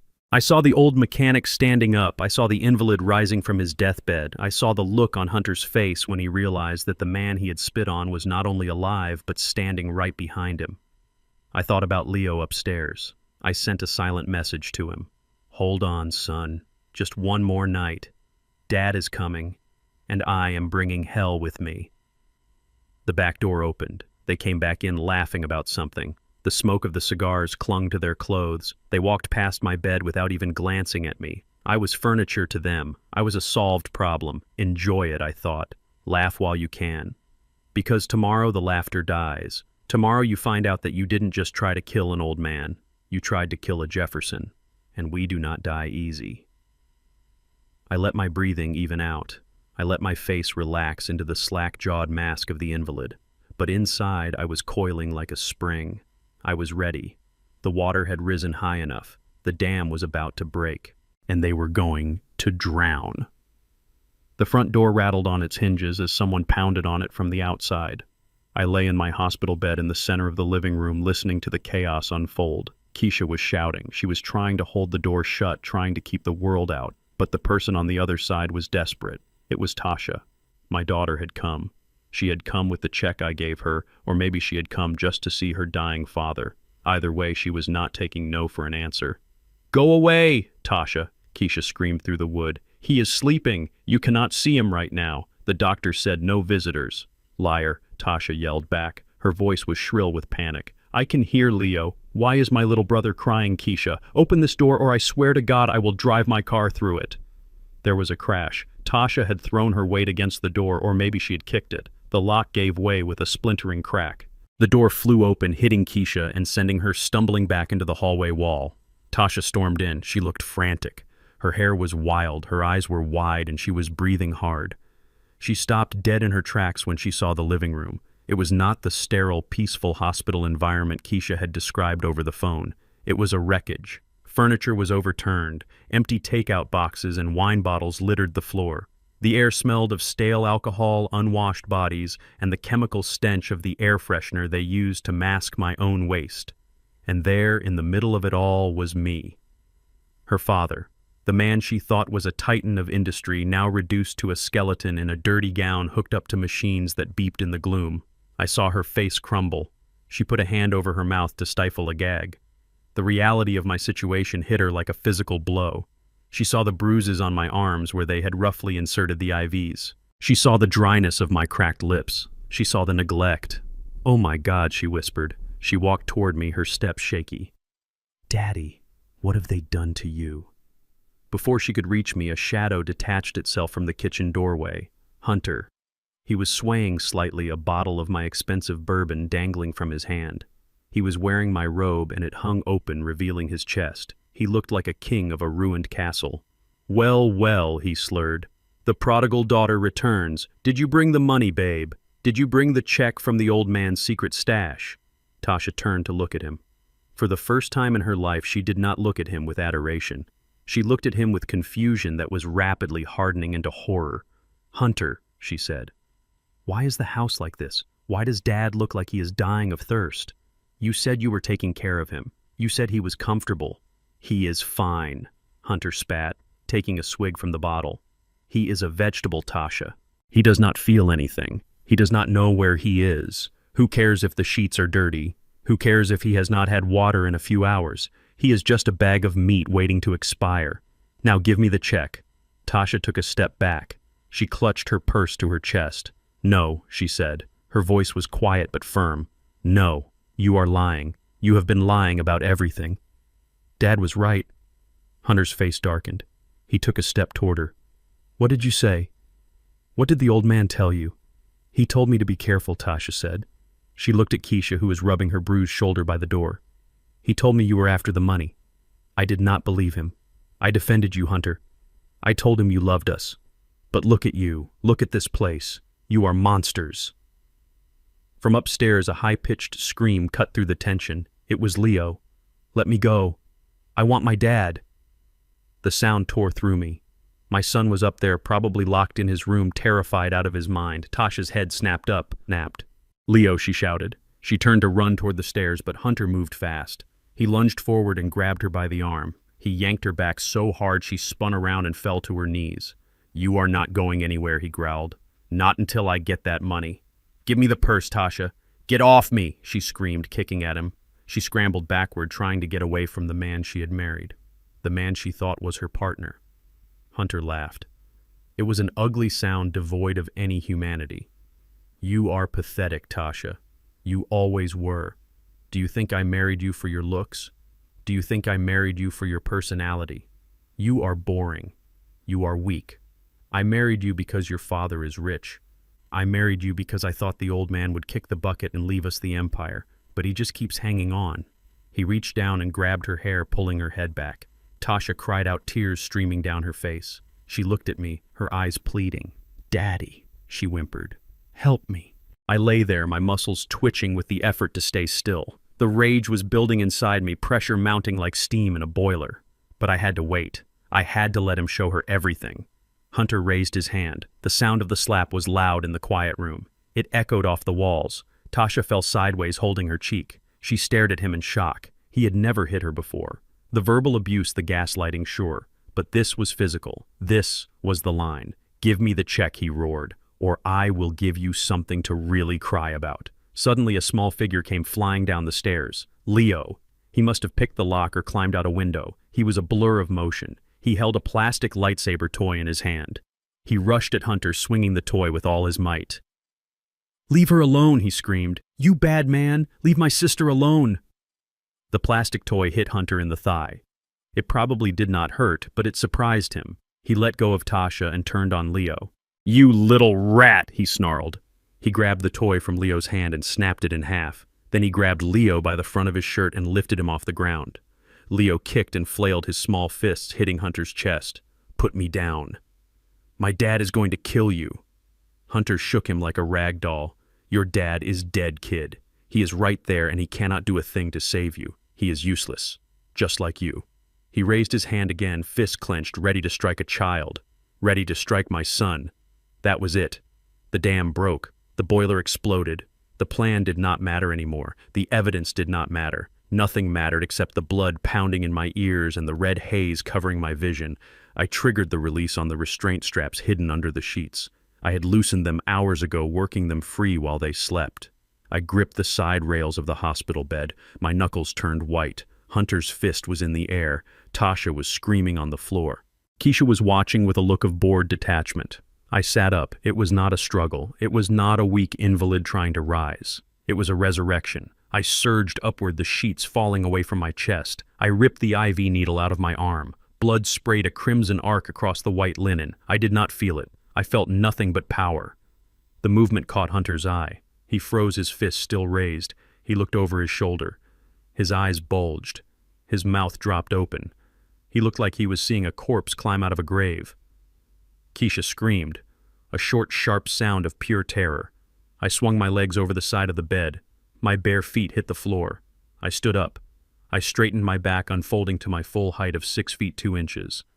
I ignored the dizziness. I ignored the weakness in my legs. I ran on pure adrenaline and hate. I looked at Hunter. I did not blink. I did not shout. I just looked at him with the eyes of a man who has looked death in the face and sent it away because he had work to do. "Put my son down," I said. My voice was not the raspy whisper of the invalid. It was the deep, commanding boom of Bernard Jefferson. It was the voice that made union leaders sweat and competitors fold. Hunter's hand opened involuntarily. Leo dropped to the floor, landing on his feet and scrambling over to Tasha. They huddled together, terrified and awestruck, watching the transformation. Hunter took a step back. He stumbled over a wine bottle. He held his hands up, palms out. "Bernie," he stammered. "Bernie, wait. I can explain. It is a miracle. You are cured." I took a step toward him, then another. I walked through the debris of my life. I walked through the trash they had made of my home. I reached down and picked up the tire iron that Hunter had left on the coffee table days ago. He had been using it as a paperweight for my stolen documents. I gripped the cold steel. It felt good. It felt familiar. "There are no miracles here, son," I said. "Only consequences." Keisha tried to run for the door. She scrambled past Tasha, trying to get to the freedom of the night, but the front door slammed shut. Dante stepped out from the shadows of the hallway where he had entered while they were distracted. He locked the deadbolt. He crossed his arms. "Going somewhere?" Mrs. Jefferson Dante asked. "The show is just getting to the good part." Keisha backed away, trapped. She looked from Dante to me. Her face was gray. I focused on Hunter. He was backing away until he hit the fireplace. He had nowhere to go. He looked at the tire iron in my hand. He looked at the rage in my eyes. "You touched my daughter," I said, stepping closer. "You touched my son. You poisoned my body. You destroyed my home." I raised the iron. Hunter cowered, covering his head with his arms. "Please, Bernie," he sobbed. "Please don't kill me." I lowered the iron slowly. I leaned in close until I could smell the fear on him. It smelled like sweat and urine. "Killing you would be too easy," I whispered. "I am not going to kill you, Hunter. I am going to break you. I am going to take everything you have, everything you are. And when I am done, you will wish you were dead." I turned to Tasha. She was staring at me, tears streaming down her face, but there was hope in her eyes now. There was a fierce pride. "Get the kids," I told her. "Take Leo. Go to the car." "But Dad," she started. "Go," I roared. "Do not let them see this." She nodded, scrambling up and grabbing Leo's hand. She dragged him toward the door. Dante stepped aside to let them pass. I turned back to the monsters in my living room. Just me, them, and the truth. The awakening was over. The purge was about to begin. The tire iron felt heavy and cold in my hand, but it was a good weight. It was the weight of justice. Hunter was pressed against the marble fireplace, his eyes darting around the room like a trapped rat looking for a sewer grate. He looked at me, and he did not see the father-in-law he had mocked. He did not see the invalid he had spit on.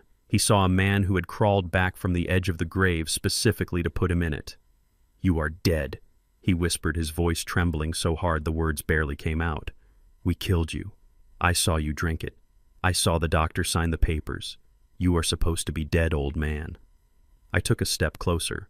My bare feet crunched on the broken glass of the family photos they had smashed. I did not feel the cuts. I did not feel the arsenic still coursing through my veins. I felt only the cold clarity of a soldier clearing a room. "I am not dead, Hunter," I said, my voice low and steady. "But you are about to wish you were." Keisha was shaking by the door. She looked at Dante, who was blocking the exit with his arms crossed and a grim smile on his face. She looked back at me. Her mask of arrogance had shattered completely. She was not the mastermind anymore. She was just a greedy woman who had bet everything on a lie and lost. "Bernie, please," she stammered. "We can talk about this." I was confused. He forced me. Hunter made me do it. I did not even look at her. I kept my eyes locked on Hunter. He was the one who hit my daughter. He was the one who raised a hand to my son. He was the one who poured whiskey on my face while I lay helpless. He was the priority. Hunter saw that talking was useless. He saw the murder in my eyes. The survival instinct of a cornered animal kicked in. His hand went to the pocket of my robe. He pulled out the switchblade he had used to slash my furniture. The blade clicked open, catching the light. "Stay back!" he screamed, waving the knife wildly. "I will cut you. I swear to God I will gut you like a fish." I laughed. It was a dry, harsh sound. "You are going to bring a knife to a war, son. You really are stupid. Really are." He lunged. It was a desperate, sloppy attack. He aimed for my stomach, hoping to end it quick, but he had never fought for his life. He had only fought for money. I had fought in jungles where the mud tried to eat you and the shadows had teeth.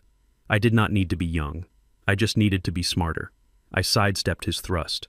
I let the blade slice the air inches from my ribs. As he stumbled forward off balance, I brought the tire iron down. I did not aim for his head. That would have been mercy. I aimed for the arm that held the knife, the arm that had struck Tasha. The steel bar connected with his forearm with a sickening crunch. The sound of bone snapping echoed through the silent house. Hunter screamed. It was a high-pitched wail of pure agony. The knife clattered to the floor. He fell to his knees, clutching his broken arm, cradling it against his chest. "My arm," he sobbed. "You broke my arm." I kicked him in the chest, sending him sprawling onto his back. I stood over him, the tire iron raised. "I am just getting started," I growled.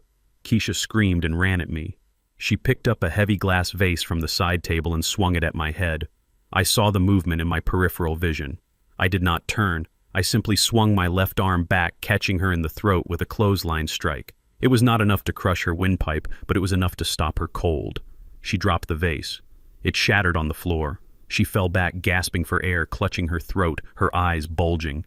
She looked at me with absolute terror. She realized then that the man she had married, the gentle provider, was gone. In his place was a stranger capable of violence she could not comprehend. I turned my attention back to Hunter. He was trying to crawl away, pushing himself backward with his good arm and his legs. He was crying, snot running down his face, mixing with the tears. "Please, Bernie," he begged. "I will go. I will leave town. You will never see me again. Just let me go." I stepped on his ankle, pinning him to the floor. "You are not going anywhere," I said. "Not until you understand what you did. You came into my house. You ate my food. You spent my money. And you thought because I was old, because I was kind, that I was weak." I leaned down, getting right in his face. I grabbed the lapels of my silk robe, the one he had stolen, and hauled him up until our noses were touching. "You hit my daughter," I whispered.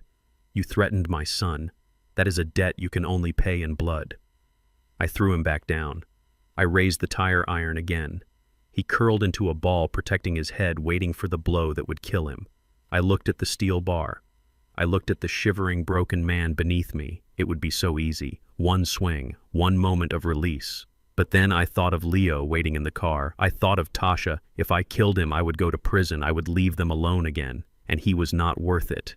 He was not worth one more day of my life. I lowered the iron. I looked at Dante. He nodded. He knew I had made the call. "Get up," I barked. Hunter looked at me confused. He cradled his broken arm, whimpering. "What?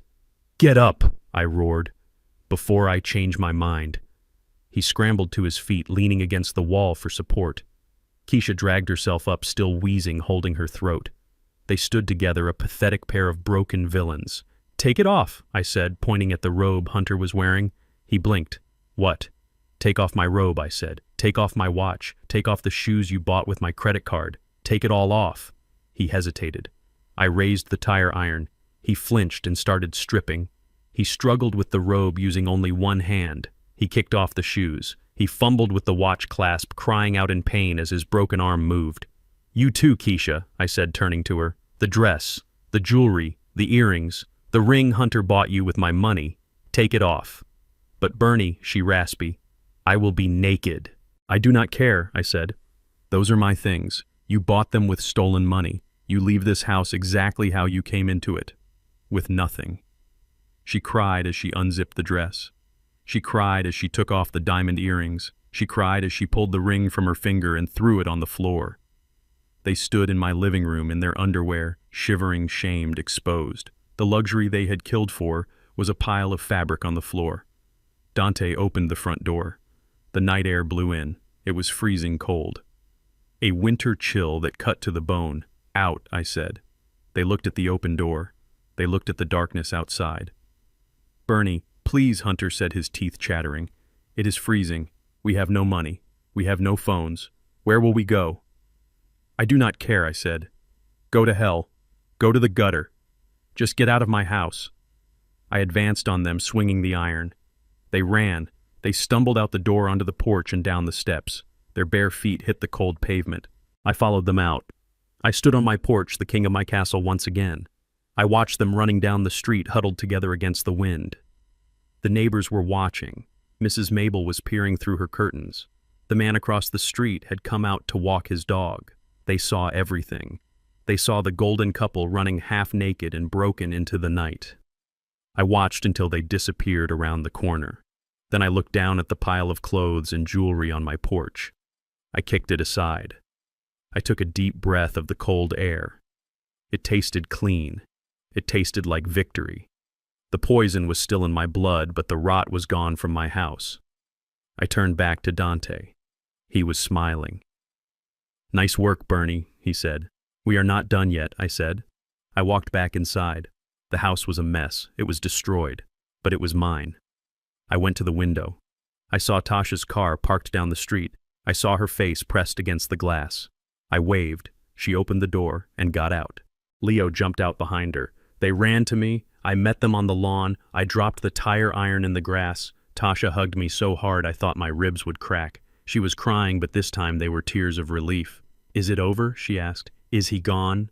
"He is gone, baby," I said. "He is never coming back." Leo hugged my leg. "You did it, Dad," he said. "You beat the bad guys." I picked him up. He was heavy, but I didn't care. I held him close. "Yes, son," I said. "We beat them." I looked at my house. The lights were on. It was warm inside. We had a lot of cleaning to do. We had a lot of healing to do. But we were safe. "Let us go inside," I said. "I think it is time for a real family dinner."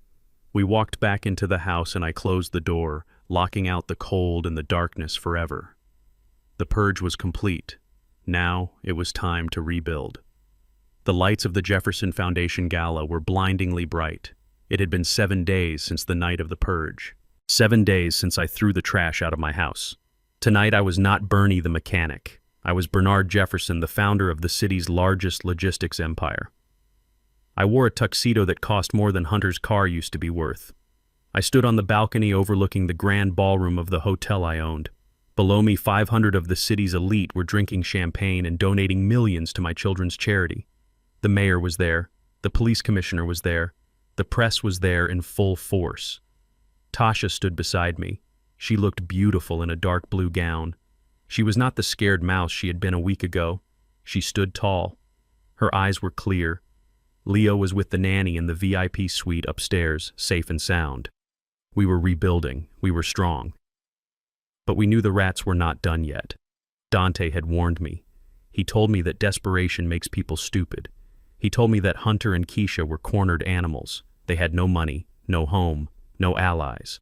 They were sleeping in a cheap motel on the outskirts of town, and tonight they were going to try their final Hail Mary play.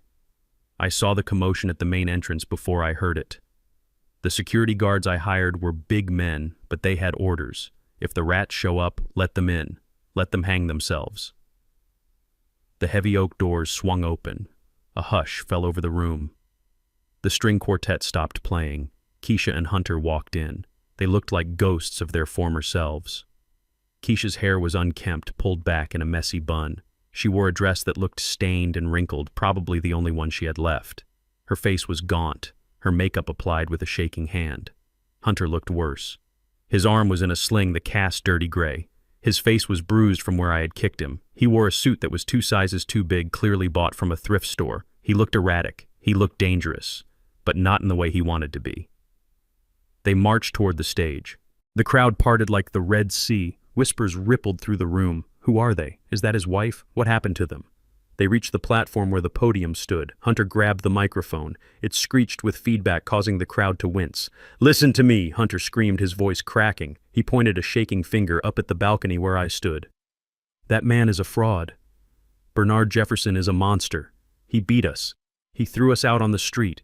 He is abusing his family." Keisha grabbed the mic from him. Tears streamed down her face. Fake tears. I knew the difference now. "Please help us," she wailed, playing to the cameras.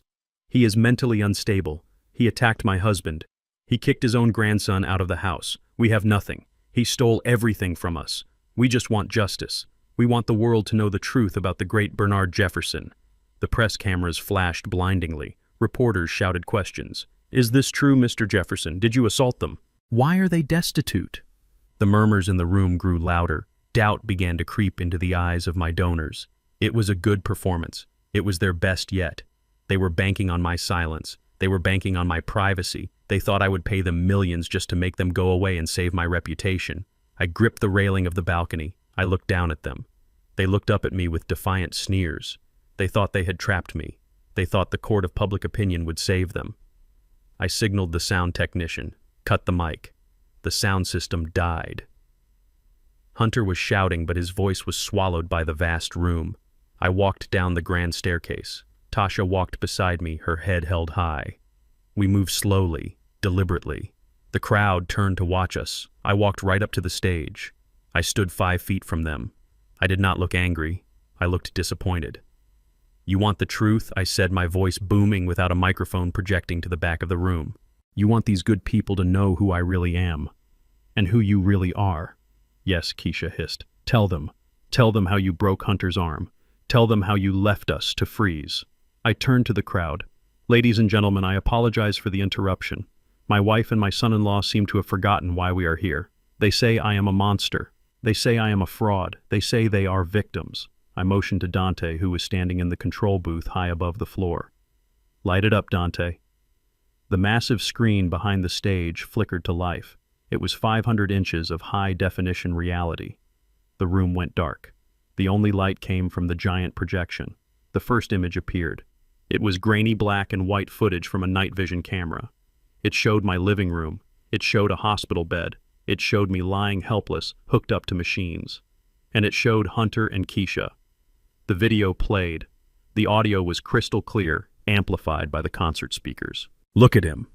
Hunter's voice boomed through the ballroom. "Look at the old cuckold. He likes it." On the screen, 500 people watched as Hunter and Keisha undressed each other in front of my paralyzed body. They watched them mock me. They watched them drink my liquor and spit on my floor. Gasps of horror erupted from the crowd. The mayor covered his mouth. The police commissioner's eyes narrowed.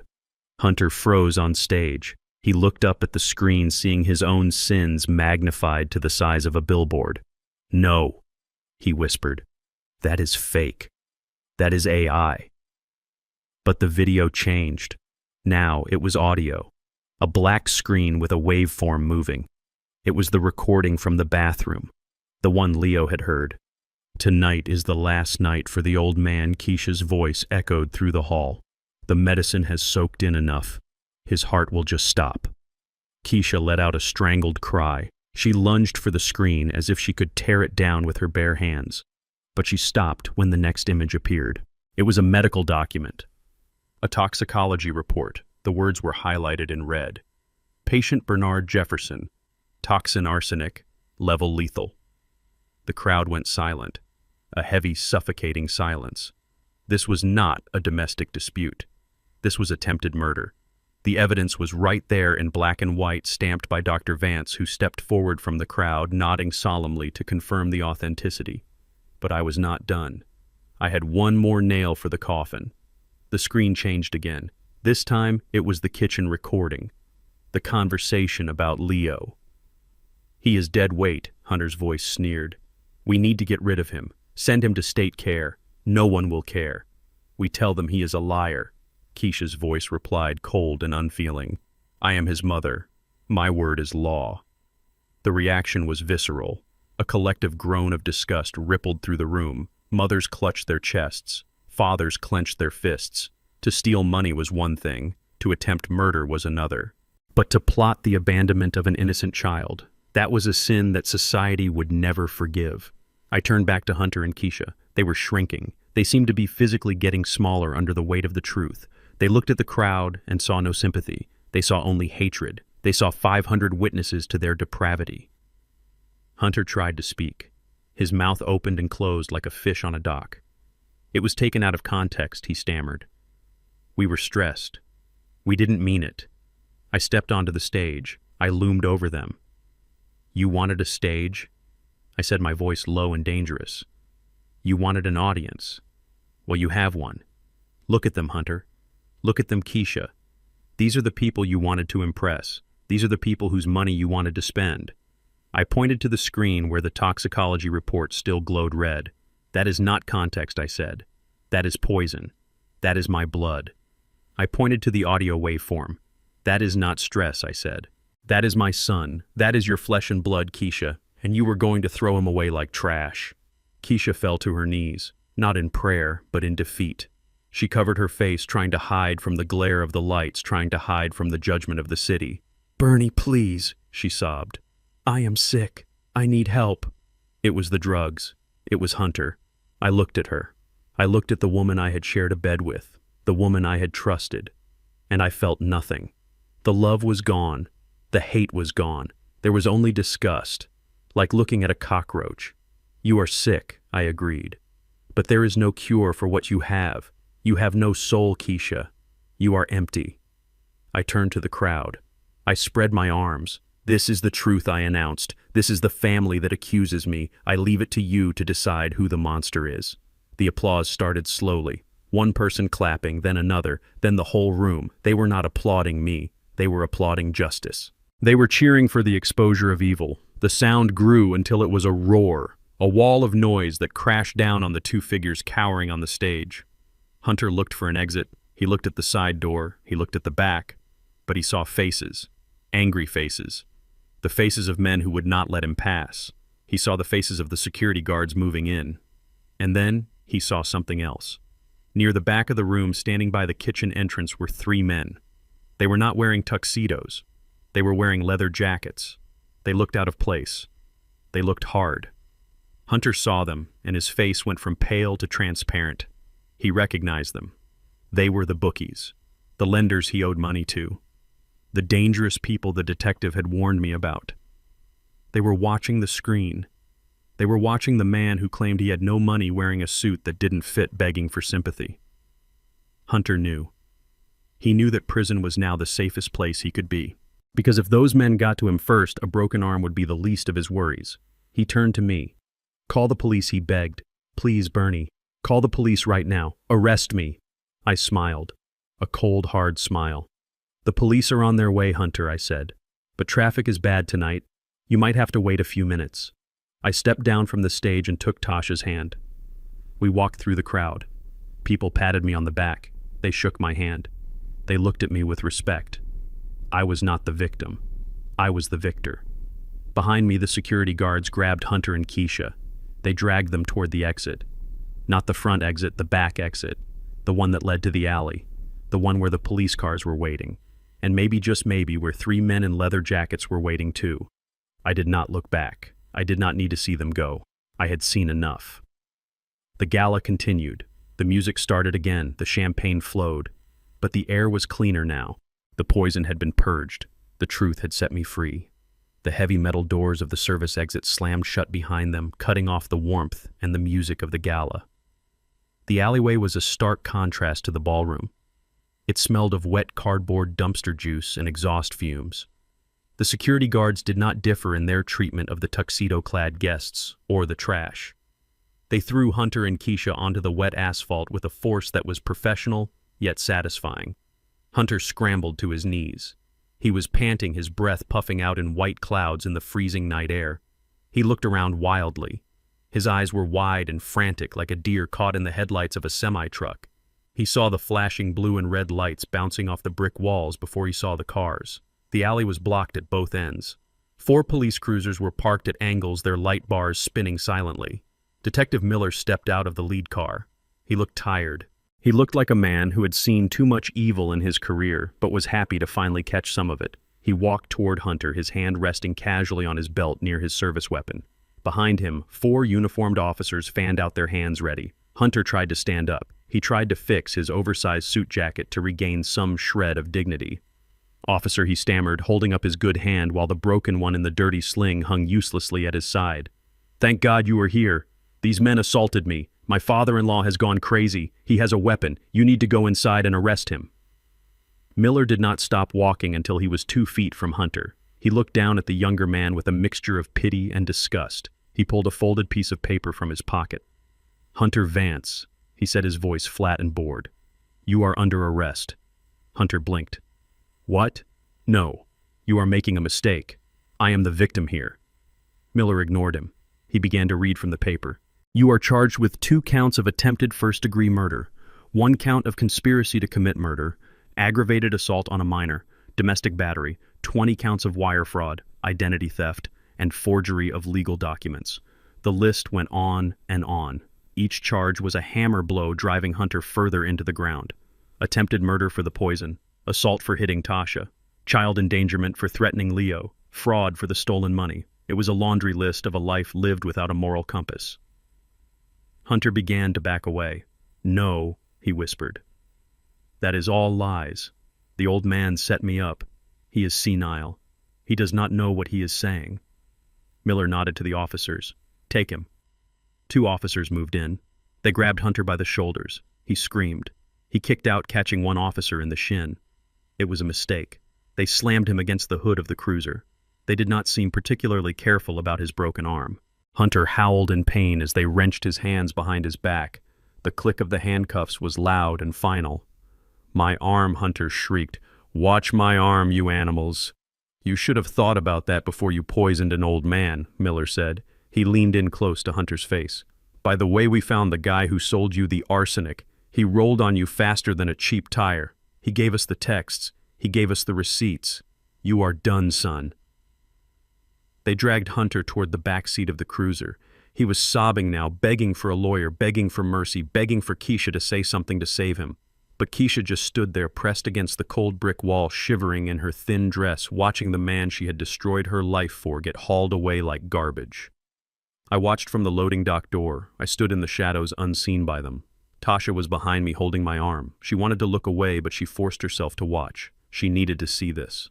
She needed to see the end of the monster so she could begin the beginning of her life. As they shoved Hunter into the car, he looked up and saw me. Our eyes locked across the alley. He opened his mouth to scream something else, maybe a curse, maybe a plea, but the officer slammed the door, shutting off his voice. He was just a silent face in the window now, screaming into the glass. The cruiser pulled away, lights flashing, illuminating the graffiti on the walls. 1 down. Keisha stood alone in the center of the alley. The police had not cuffed her. Not yet. Detective Miller looked at her. He wrote something in his notebook. "Ma'am," he said, "we will be in touch. Do not leave town." He got back in his car and followed the cruiser carrying Hunter. The other units dispersed. The alley went dark again, save for the single flickering security light above the door. Keisha let out a long, shaky breath. She hugged herself, rubbing her bare arms against the cold. She looked around nervously. She thought she had slipped through the cracks. She thought that because Hunter was the one who bought the poison, she might be able to talk her way out of it. She took a step toward the street, toward freedom. But she did not make it far. From the shadows near the dumpster, 3 men emerged. They did not look like police. They wore leather jackets that had seen better days. They moved with a predatory grace, silent and heavy. I recognized them from the ballroom. The lenders, the sharks. Keisha froze. She saw them and she knew. She knew exactly who they were. Hunter had told her about them. He had told her terrifying stories about what they did to people who did not pay. "Well, hello, Mrs. Vance," the leader said. He was a short, thick man with a scar running through his eyebrow. We were watching the show inside. Very entertaining. Keisha backed up until she hit the brick wall. "I do not have any money," she whispered. "Please. My husband. The police just took him." The leader laughed. A dry, humorless sound. "We saw that. Shame. He owes us $100,000. Plus interest. The juice is running, Mrs. Vance. And since your husband is going to be a guest of the state for the next 20 to life, he is not going to be earning much money stamping license plates. That has nothing to do with me," Keisha stammered. "That is his debt, not mine." The man stepped closer, invading her personal space. He pulled a piece of paper from his jacket pocket. He unfolded it and held it up to the dim light. It was a loan agreement, a promissory note. "Is that right?" he asked. "Because according to this paper right here, the loan was taken out in the name of Keisha Jefferson Vance. It has your signature on it, sweetheart." Keisha's eyes went wide. "No," she breathed. "No, he told me he signed it. He told me he used the business as collateral." The man shook his head, tisking softly. "Husbands lie, darling. He used your name. He used your credit. He used you as the collateral, and now he is gone. Which means the debt is yours." Keisha looked around desperately. She looked at the loading dock door. She saw me standing there. "Bernie," she screamed. "Bernie, help me, please. They are going to kill me." I looked at her. I looked at the woman who had mixed poison into my milk every night. The woman who had planned to throw my son into the foster system. The woman who had laughed while I lay dying. I reached out and pulled the heavy steel door shut. I locked it from the inside. I heard her scream my name one last time. It was a high, terrified sound that was cut short. Then there was the sound of a struggle, the sound of scuffling feet on pavement, a car door opening and closing, tires screeching as a vehicle sped away. And then silence. I turned to Tasha. She was pale, shaking slightly. "Dad," she whispered. "Who were those men? What are they going to do to her?" I put my arm around her shoulders and guided her back toward the warmth of the hotel. "I do not know, honey." I lied. "But it is out of our hands now. She made her choices, but I knew. I knew exactly what would happen. Keisha was not going to jail. Jail would have been a luxury. Jail had meals and a bed and lawyers. Keisha was going into a world where debts were worked off in ways that stripped the soul bare. She was going to a place where her designer dresses and her arrogance would be stripped away layer by layer until there was nothing left but the raw reality of survival. Hunter had thrown her to the wolves to save himself. He had signed her name to his death warrant.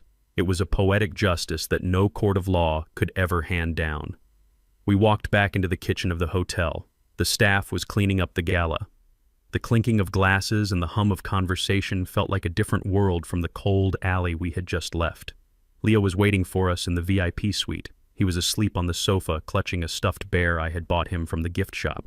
He looked peaceful. He looked safe. I sat down in the chair opposite him. My body was tired.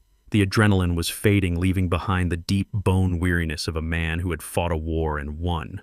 But my mind was clear. The Empire was safe. The threats were gone. Hunter was in a cell where he belonged. Keisha was gone, vanished into the underbelly of the city, a ghost story to warn others about the price of greed. I looked at Tasha. She was covering Leo with a blanket, smoothing his hair. She looked younger than she had in years. The weight of Hunter's abuse was gone. The fear was gone. She was free. "We did it, Dad," she whispered, looking up at me. "It is finally over." I nodded. "Yes, sweetheart, it is over." But as I looked out the window at the city lights, I knew it was not just an ending. It was a beginning. I had been given a second chance at life. I had come back from the dead, and I was not going to waste a single second of it. I pulled out my phone and dialed Dante's number. He answered on the first ring. "It is done, Bernie," he said. Hunter is being processed at central booking. The other matter has been handled. You will not hear from her again." "Thank you, Dante," I said. "Send me the bill. And add a bonus. You earned it." I hung up and closed my eyes. The poison was gone. The rats were gone. My house was empty, but my heart was full. Tomorrow I would go home. I would scrub the floors. I would throw out the furniture they had touched. I would paint the walls. I would make it a home again, a real home. For me, for Tasha, and for Leo. I drifted off to sleep in the chair listening to the steady breathing of my son. The nightmare was over. The sun was about to rise on a brand new day, and Bernard Jefferson was still standing. The smell of hickory smoke drifting off the grill was the sweetest perfume I had ever known. It was better than the expensive cologne Hunter used to wear, and it was certainly better than the hospital antiseptic that had filled my nose a year ago. I stood on the deck of the lake house flipping steaks with a pair of long tongs. The sun was setting over the water, painting the sky in shades of purple and gold that looked like a bruise healing into something beautiful. I took a deep breath. My lungs were clear. The doctors said the last traces of arsenic had left my system 6 months ago. My hands were steady. The tremors that had plagued me during those dark nights in the living room were gone. I was 69 years old, but I felt younger than I had in 20 years. Down on the lawn, Leo was throwing a football. He was 9 now. He had grown 3 inches in the last year. He was laughing. It was a loud, uninhibited sound that echoed off the trees. A year ago, he was a terrified little boy whispering secrets in the back of a car. Today, he was just a kid. He was safe. He was happy. And he was the bravest man I knew. Tasha was sitting at the patio table chopping vegetables for the salad. She looked different too. The shadows under her eyes were gone. She had cut her hair into a sharp professional bob. She wore clothes that fit her clothes that she bought with her own money from her own paycheck. She wasn't just surviving anymore. She was thriving. She was the vice president of operations at Jefferson Logistics. She ran the floor with an iron fist and a velvet glove. The drivers respected her. The union reps feared her. She had my fire. Hunter had tried to extinguish it, but he had only managed to bank the coals. Now she was burning bright. "Dinner is ready," I called out. My voice boomed across the yard. Leo came running up the steps, his sneakers pounding on the wood. He grabbed a plate and loaded it with potato salad. Tasha poured the lemonade. We sat down together, just the 3 of us. The circle was small, but it was unbreakable. We ate in comfortable silence for a while, watching the fireflies start to blink in the tall grass. It was a peace I had paid a high price for. It was a peace bought with betrayal and pain, but it was worth every penny. When the plates were cleared, I leaned back in my chair. I looked at my children. It was time. I had one last secret to tell, one last layer of the onion to peel back. "I need to talk to you both," I said. The tone of my voice made them look up instantly. The smiles faded slightly, replaced by a watchful alert. They were survivors. They knew that serious tones usually meant bad news. "It is not bad news," I assured them, "but it is important. You know I have always told you that I was a mechanic who got lucky with a few trucks. I told you I owned a nice shop and had some savings." Tasha nodded. "We know, Dad. You worked hard." "I did work hard," I said, "but I let you believe something that wasn't entirely true. I let everyone believe it. It kept us safe. It kept the leeches away. Until it didn't." I reached under the table and pulled out a leather briefcase. I set it on the glass top. The latch clicked loudly in the quiet evening. I opened it. Inside were documents, not the kind Hunter had stolen. These were the real deal. I pulled out a blue bank book and slid it across the table to Leo.